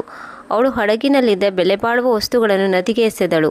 ಅವಳು ಎಲ್ಲ ಸಾಮಾನುಗಳನ್ನು ನದಿಗೆ ಎಸೆದು ವ್ಯಾಪಾರಿಯ ಕೋಣೆಗೆ ಹೋದಳು ಮತ್ತು ಹೇಳಿದಳು, ಸಹೋದರ, ನೀವು ಇಲ್ಲಿ ಆರಾಮಾಗಿ ನಿದ್ದೆ ಹೊಡೆಯುತ್ತಿದ್ದೀರಿ. ಆದರೆ ಆ ಸೈನಿಕರು ನಿಮ್ಮ ಅಮೂಲ್ಯವಾದ ವಸ್ತುಗಳನ್ನು ಇಲ್ಲಿಂದ ಕದ್ದು ಪರಾರಿಯಾಗಿದ್ದಾರೆ. ರಾಣಿ ಆಂಬ್ಲೆಯ ಈ ಮಾತನ್ನು ಕೇಳಿ ವ್ಯಾಪಾರಿಯು ಸಿಟ್ಟಿನಿಂದ ಎದ್ದು ಕುಳಿತನು. ಇದು ಹೇಗೆ ಸಾಧ್ಯ? ಆಗ ರಾಣಿ ಆಂಬ್ಲೆಯು ಹೇಳಿದಳು, ಸಹೋದರ, ಸಾಧ್ಯವಿಲ್ಲ ಅಲ್ಲ, ಇದು ನಡೆದು ಹೋಗಿದೆ. ಆ ಸೈನಿಕರು ನಿನ್ನ ಅಮೂಲ್ಯವಾದ ಬೆಲೆಬಾಳುವ ವಸ್ತುಗಳನ್ನು ತೆಗೆದುಕೊಂಡು ಹೋಗುವುದನ್ನು ಕಣ್ಣಾರೆ ನೋಡಿದ್ದೇನೆ. ವ್ಯಾಪಾರಿ ಹೇಳಿದನು, ಒಂದು ವೇಳೆ ಇದು ನಿಜವಾದರೆ ನಾನು ಈಗಲೇ ರಾಜನ ಬಳಿಗೆ ಹೋಗಿ ದೂರನ್ನು ನೀಡುತ್ತೇನೆ. ಇಷ್ಟು ಹೇಳಿ ವ್ಯಾಪಾರಿಯು ರಾಜ ಅಂಬನ ದರ್ಬಾರಿಗೆ ಬಂದು ತಲುಪಿದನು. ಅಲ್ಲಿಗೆ ತಲುಪಿ ರಾಜ ಅಂಬನ ಮುಂದೆ ತನ್ನ ವ್ಯಥೆಯನ್ನು ಹೇಳಿಕೊಂಡನು. ವ್ಯಾಪಾರಿ ಹೇಳಿದನು, ಮಹಾರಾಜರೇ, ನನ್ನ ನೌಕೆಯನ್ನು ಕೊಳ್ಳೆ ಹೊಡೆಯಲಾಗಿದೆ. ನನ್ನೆಲ್ಲ ಬೆಲೆಬಾಳುವ ವಸ್ತುಗಳನ್ನು ಲೂಟಿ ಮಾಡಲಾಗಿದೆ. ನಾನು ತುಂಬ ನಷ್ಟವನ್ನು ಅನುಭವಿಸಿದ್ದೇನೆ. ಯಾವ ಸೈನಿಕರನ್ನು ನೀವು ನನ್ನ ರಕ್ಷಣೆಗಾಗಿ ಕಳುಹಿಸಿದ್ದೀರೋ ಅವರೇ ನನ್ನ ಎಲ್ಲ ಸಾಮಾನುಗಳನ್ನು ಲೂಟಿ ಮಾಡಿ ಹೊರಟು ಹೋದರು. ದಯವಿಟ್ಟು ನನಗೆ ನ್ಯಾಯ ಕೊಡಿ. ಒಂದು ವೇಳೆ ಕೊಳ್ಳೆ ಹೊಡೆದ ನನ್ನ ಸಾಮಾನುಗಳೆಲ್ಲ ಮರಳಿ ದೊರೆಯದಿದ್ದರೆ ನಾನು ಈಗಲೇ ನಿಮ್ಮ ಮುಂದೆ ನನ್ನ ಪ್ರಾಣಾಹುತಿ ನೀಡುತ್ತೇನೆ. ಆಗ ರಾಜಾಂಬ ಹೇಳಿದನು, ವ್ಯಾಪಾರಿಯೇ, ಇದು ಹೇಗೆ ಸಾಧ್ಯ? ನಮ್ಮ ಸೈನಿಕರು ಎಂದಿಗೂ ಈ ರೀತಿಯ ಕೆಲಸವನ್ನು ಮಾಡಲು ಸಾಧ್ಯವಿಲ್ಲ. ಒಂದು ವೇಳೆ ನೀನು ಹೀಗೆ ಹೇಳುತ್ತೀಯ ಎಂದಾದರೆ ನಾವು ನಿನ್ನ ಮಾತನ್ನು ಕೂಡ ಒಪ್ಪಿಕೊಳ್ಳುತ್ತೇವೆ. ನಿನ್ನ ಬಳಿ ಯಾವುದಾದರೂ ಸಾಕ್ಷಿ ಅಥವಾ ಕಣ್ಣಾರೆ ನೋಡಿದವರು ಯಾರಾದರೂ ಇದ್ದಾರೆಯೇ? ಕಳ್ಳತನ ಮಾಡಿದ ಕಳ್ಳರು ನಮ್ಮ ಸೈನಿಕರೆಂದೇ ನೀನು ಹೇಗೆ ಹೇಳುತ್ತೀಯಾ? ಹೌದು ಮಹಾರಾಜರೇ, ನನ್ನ ಪತ್ನಿ ಈ ಮಾತಿಗೆ ಸಾಕ್ಷಿಯಾಗಿದ್ದಾಳೆ. ಅವಳು ತನ್ನ ಕಣ್ಣಾರೆ ಸೈನಿಕರು ಸಾಮಾನುಗಳನ್ನು ತೆಗೆದುಕೊಂಡು ಹೋಗುವುದನ್ನು ನೋಡಿದ್ದಾಳೆ. ಆಗ ರಾಜ ಅಂಬ ಹೇಳಿದನು, ನಾನು ಈಗಲೇ ನಮ್ಮ ಸೈನಿಕರನ್ನು ಕರೆಸುತ್ತೇನೆ. ಈಗಲೇ ಸತ್ಯವೇನೆಂದು ತಿಳಿಯಲಿ. ಆಗ ವರ್ತಕನು ಹೇಳಿದನು, ಸರಿ ಮಹಾರಾಜರೇ, ನೀವು ನಿಮ್ಮ ಸೈನಿಕರನ್ನು ಕರೆಸಿ. ನಾನು ನನ್ನ ಪತ್ನಿಯನ್ನು ಕರೆದುಕೊಂಡು ಬರುತ್ತೇನೆ. ದರ್ಶಕರೇ, ಸ್ವಲ್ಪ ಸಮಯದ ನಂತರ ರಾಜ ಅಂಬನ ದರ್ಬಾರು ಶುರುವಾಯಿತು. ರಾಜ ಅಂಬನು ತನ್ನ ದಿವಾನರಿಗೆ ಆದೇಶ ನೀಡಿದನು, ದಿವಾನರೇ, ರಾತ್ರಿಯಲ್ಲಿ ಈ ವ್ಯಾಪಾರಿಯ ಹಡಗನ್ನು ಕಾಯಲು ಕಾವಲಿದ್ದ ಆ ಇಬ್ಬರು ಸೈನಿಕರನ್ನು ಈಗಲೇ ಬಂಧಿಸಿ ದರ್ಬಾರಿಗೆ ಕರೆದುಕೊಂಡು ಬನ್ನಿ. ದಿವಾನರು ತಕ್ಷಣ ರಾಜನ ಆದೇಶವನ್ನು ಪಾಲನೆ ಮಾಡಿದರು. ಇಬ್ಬರು ಸೈನಿಕರನ್ನು ಬಂಧಿಸಿ ದರ್ಬಾರಿಗೆ ಕರೆದುಕೊಂಡು ಬಂದರು. ಇದಾದ ಮೇಲೆ ರಾಜ ಅಂಬನು ವ್ಯಾಪಾರಿಯಲ್ಲಿ ಹೇಳಿದನು, ವ್ಯಾಪಾರಿಯೇ, ನೀನು ಕೂಡ ನಿನ್ನ ಪತ್ನಿಯನ್ನು ಕರೆದುಕೊಂಡು ಬಾ. ದರ್ಬಾರಿನ ಕಾರ್ಯಕಲಾಪಗಳನ್ನು ಮುಂದುವರಿಸುತ್ತೇವೆ. ರಾಜನ ಆದೇಶದಂತೆ ವರ್ತಕನು ತನ್ನ ಪತ್ನಿ ಅಂದರೆ ರಾಣಿ ಆಂಬ್ಲೆಯನ್ನು ದರ್ಬಾರಿಗೆ ಕರೆದುಕೊಂಡು ಬಂದನು. ರಾಣಿಯು ತಲೆಯ ಮೇಲೆ ಮುಖ ಕಾಣದ ಹಾಗೆ ಸೆರಗನ್ನು ಹೊದ್ದುಕೊಂಡಿದ್ದಳು. ಇಬ್ಬರ ಕಡೆಯವರು ಹಾಜರಾದ ಮೇಲೆ ರಾಜಾಂಬನು ದರ್ಬಾರಿನ ಕಾರ್ಯಕಲಾಪಗಳನ್ನು ಆರಂಭ ಮಾಡಿದನು. ಆಗ ರಾಜಾಂಬ ಹೇಳಿದರು, ವ್ಯಾಪಾರಿಯೇ, ಇದೇ ಸೈನಿಕರು ನಿನ್ನ ಸಾಮಾನುಗಳನ್ನು ಕದ್ದಿದ್ದಾರೆಯೇ ಎಂದು ನಿನ್ನ ಪತ್ನಿಯಲ್ಲಿ ಕೇಳು. ಆಗ ವರ್ತಕನು ತನ್ನ ಪತ್ನಿಯಲ್ಲಿ ಕೇಳಿದನು, ನನ್ನ ಸರಕುಗಳನ್ನು ತೆಗೆದುಕೊಂಡು ಹೋಗಿದ್ದ ಸೈನಿಕರು ಇವರೇ ಏನು? ರಾಣಿ ಆಂಬ್ಲೆಯು ಹೌದು ಎಂದು ತನ್ನ ತಲೆಯನ್ನು ಆಡಿಸಿದಳು. ಆಗ ರಾಜಾಂಬ ಹೇಳಿದನು, ಎಲೈ ಸ್ತ್ರೀಯೇ, ಕೇವಲ ತಲೆ ಆಡಿಸುವುದರಿಂದ ಕೆಲಸ ನಡೆಯುವುದಿಲ್ಲ. ನೀನು ಏನನ್ನು ನೋಡಿದ್ದೀಯಾ ಅದನ್ನು ಸ್ಪಷ್ಟವಾದ ಶಬ್ದಗಳಲ್ಲಿ ನಿಚ್ಚಳವಾಗಿ ನಮಗೆ ಹೇಳಬೇಕು. ರಾಜನ ಮಾತು ಕೇಳಿ ರಾಣಿ ಆಂಬ್ಲಿ ಹೇಳಿದಳು, ಮಹಾರಾಜರೇ, ನಾನು ನಿಮ್ಮಲ್ಲಿ ಎಲ್ಲ ಮಾತನ್ನು ಹೇಳುತ್ತೇನೆ. ಅದಕ್ಕೂ ಮೊದಲು ಈ ಸೈನಿಕರಿಗೆ ಮೊದಲು ನಿನ್ನೆ ರಾತ್ರಿ ಅವರು ಕಾವಲು ಕಾಯುವಾಗ ಹೇಳಿದ ಕಥೆಯನ್ನು ಮತ್ತೊಮ್ಮೆ ಈ ದರ್ಬಾರಿನಲ್ಲಿ ಹೇಳಲು ಹೇಳಿ. ಆಗ ರಾಜಾಂಬನು ಆಶ್ಚರ್ಯಚಕಿತನಾಗಿ ಕೇಳಿದನು, ವ್ಯಾಪಾರಿ, ನಿನ್ನ ಪತ್ನಿ ಹುಚ್ಚಿಯಂತೂ ಅಲ್ಲ ತಾನೇ? ನಾವು ಇಲ್ಲಿ ನಿಮ್ಮ ಹಡಗು ಕಳ್ಳತನವಾಗಿದೆ ಇಲ್ಲವೇ ಎನ್ನುವುದನ್ನು ಕಂಡುಹಿಡಿಯಲು ಪ್ರಯತ್ನಿಸುತ್ತಿದ್ದೇವೆ. ಆದರೆ ನಿಮ್ಮ ಪತ್ನಿಯು ಕತೆ ಹೇಳಲು ಹೇಳುತ್ತಿದ್ದಾಳೆ. ಇದೆಂಥ ರೀತಿಯಾಗಿದೆ? ಆಗ ರಾಣಿ ಆಂಬ್ಲಿ ಹೇಳಿದಳು, ಮಹಾರಾಜರೇ, ಇವರು ಅದೇ ಕಥೆಯನ್ನು ಹೇಳಿದ ನಂತರವೇ ಸತ್ಯ ಹೊರಗೆ ಬರುತ್ತದೆ. ನೀವು ಈಗಲೇ ನಿಮ್ಮ ಸೈನಿಕರಿಗೆ ಅವರು ರಾತ್ರಿ ಹೇಳಿದ ಕಥೆಯನ್ನು ಹೇಳಲು ಆದೇಶ ನೀಡಿ. ಅದೇ ಕಥೆಯನ್ನು ಅವರು ಈ ದರ್ಬಾರಿನಲ್ಲೂ ಕೂಡ ಹೇಳಲಿ.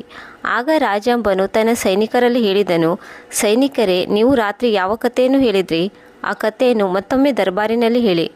ನಂತರ ರಾಜಾಂಬನ ಆದೇಶದಂತೆ ಇಬ್ಬರು ಸೈನಿಕರು ಅದೇ ಕಥೆಯನ್ನು ಮತ್ತೊಮ್ಮೆ ದರ್ಬಾರಿನಲ್ಲಿ ಹೇಳಿದರು. ಅವರು ಈ ಕಥೆಯನ್ನು ರಾತ್ರಿ ನೌಕೆಯನ್ನು ಕಾವಲು ಕಾಯುತ್ತಾ ಒಬ್ಬರಿಗೊಬ್ಬರು ಹೇಳಿಕೊಂಡಿದ್ದರು. ಇಬ್ಬರು ಸೈನಿಕರ ಕಥೆಯನ್ನು ಕೇಳಿ ರಾಜಾಂಬ ಹೇಳಿದನು, ನಿಮ್ಮ ಕಥೆಯಲ್ಲಿ ನೀವು ಯಾವ ತಂದೆಯ ಬಗ್ಗೆ ಉಲ್ಲೇಖ ಮಾಡಿದ್ದೀರೋ ಆ ತಂದೆ ನಾನೇ. ನಾನು ನದಿಯಲ್ಲಿ ಮುಳುಗಿದಾಗ ನದಿಯ ಸೆಳೆತವು ನನ್ನನ್ನು ಈ ನಗರಕ್ಕೆ ತಂದುಬಿಟ್ಟಿತು. ಇಲ್ಲಿಯ ಜನರು ನನ್ನನ್ನು ಈ ನಗರದ ರಾಜನನ್ನಾಗಿ ಮಾಡಿದರು. ಹೀಗೆ ಹೇಳುತ್ತಾ ರಾಜಾಂಬ ತನ್ನ ಸಿಂಹಾಸನದಿಂದ ಎದ್ದನು. ತನ್ನ ಇಬ್ಬರು ಪುತ್ರರಾದ ಸರ್ದಾರ್ ಹಾಗೂ ವೀರ ಇಬ್ಬರನ್ನು ಒಪ್ಪಿಕೊಂಡನು. ಆಗ ಸರ್ದಾರ್ ಹಾಗೂ ವೀರ ಅಳುತ್ತಾ ಕೇಳಿದರು, ಅಪ್ಪಾಜಿ, ನಮ್ಮಮ್ಮ ಎಲ್ಲಿದ್ದಾಳೆ? ಆಗ ವ್ಯಾಪಾರಿಯ ಬಳಿ ನಿಂತ ಸ್ತ್ರೀಯು ತನ್ನ ಮುಖ ಪರದೆಯನ್ನು ತೆರೆದಳು. ಓ ನನ್ನ ಪ್ರೀತಿಯ ಮಕ್ಕಳೇ, ನನ್ನ ಬಳಿ ಬನ್ನಿ, ನಾನೇ ನಿಮ್ಮ ತಾಯಿ. ಹೀಗೆ ಹೇಳುತ್ತಾ ರಾಣಿ ಆಂಬ್ಲಿಯು ಕೂಡ ತುಂಬಿದ ಸಭೆಯಲ್ಲಿ ತನ್ನ ಜೊತೆ ನಡೆದ ಎಲ್ಲ ಕಥೆಯನ್ನು ಹೇಳಿಕೊಂಡಳು.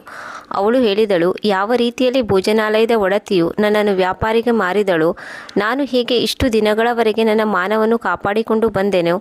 ರಾಣಿ ಆಂಬ್ಲಿಯ ಈ ಮಾತುಗಳನ್ನು ಕೇಳಿ ವ್ಯಾಪಾರಿಯ ದೇಹವೇ ನಡುಗಿ ಹೋಯಿತು. ಅವನು ಮಹಾರಾಜ ಅಂಬನ ಮುಂದೆ ಅಳುತ್ತಾ ಹೇಳಿದನು, ಮಹಾರಾಜರೇ, ನನ್ನನ್ನು ಕ್ಷಮಿಸಿ, ನನ್ನಿಂದ ದೊಡ್ಡ ತಪ್ಪಾಗಿದೆ. ಇದನ್ನೆಲ್ಲ ನಾನು ಉದ್ದೇಶಪೂರ್ವಕವಾಗಿ ಮಾಡಿಲ್ಲ. ಭೋಜನಾಲಯದ ಒಡತಿಯು ನಾನು ಹಾಗೆ ಮಾಡುವಂತೆ ಪ್ರೇರೇಪಿಸಿದಳು. ಆಗ ರಾಜ ಅಂಬ ಹೇಳಿದನು, ವ್ಯಾಪಾರಿ ನೀನು ಎಷ್ಟು ದೊಡ್ಡ ಅಪರಾಧಿಯೋ, ಭೋಜನಾಲಯದ ಒಡತಿಯೂ ಕೂಡ ಅಷ್ಟೇ ದೊಡ್ಡ ಅಪರಾಧಿಯಾಗಿದ್ದಾಳೆ. ನೀವಿಬ್ಬರು ನಮಗೆ ಮೋಸ ಮಾಡಿದ್ದೀರಿ, ನಮ್ಮ ಪರಿವಾರಕ್ಕೆ ಅತಿ ಹೆಚ್ಚು ದುಃಖವನ್ನು ನೀಡಿದ್ದೀರಿ. ಆದ್ದರಿಂದ ನಿಮ್ಮಿಬ್ಬರಿಗೆ ಶಿಕ್ಷೆಯೂ ಕೂಡ ಸರಿಸಮಾನವಾಗಿ ದೊರೆಯುತ್ತದೆ. ಆಗ ರಾಜಾಂಬನು ತನ್ನ ಸೈನಿಕರಿಗೆ ಹೇಳಿದನು, ಸೈನಿಕರೇ, ದಕ್ಷಿಣ ದಿಕ್ಕಿನಲ್ಲಿ 50 ಮೈಲಿ ದೂರದಲ್ಲಿ ಒಂದು ಚಕ್ರಪುರಿ ಎಂಬ ನಗರವಿದೆ. ಅಲ್ಲಿ ಒಬ್ಬ ಮಹಿಳೆಯು ಭೋಜನಾಲಯವನ್ನು ನಡೆಸುತ್ತಾಳೆ. ತಕ್ಷಣವೇ ಆ ಭೋಜನಾಲಯದ ಒಡತಿಯನ್ನು ಬಂಧಿಸಿ ಕರೆತನ್ನಿ.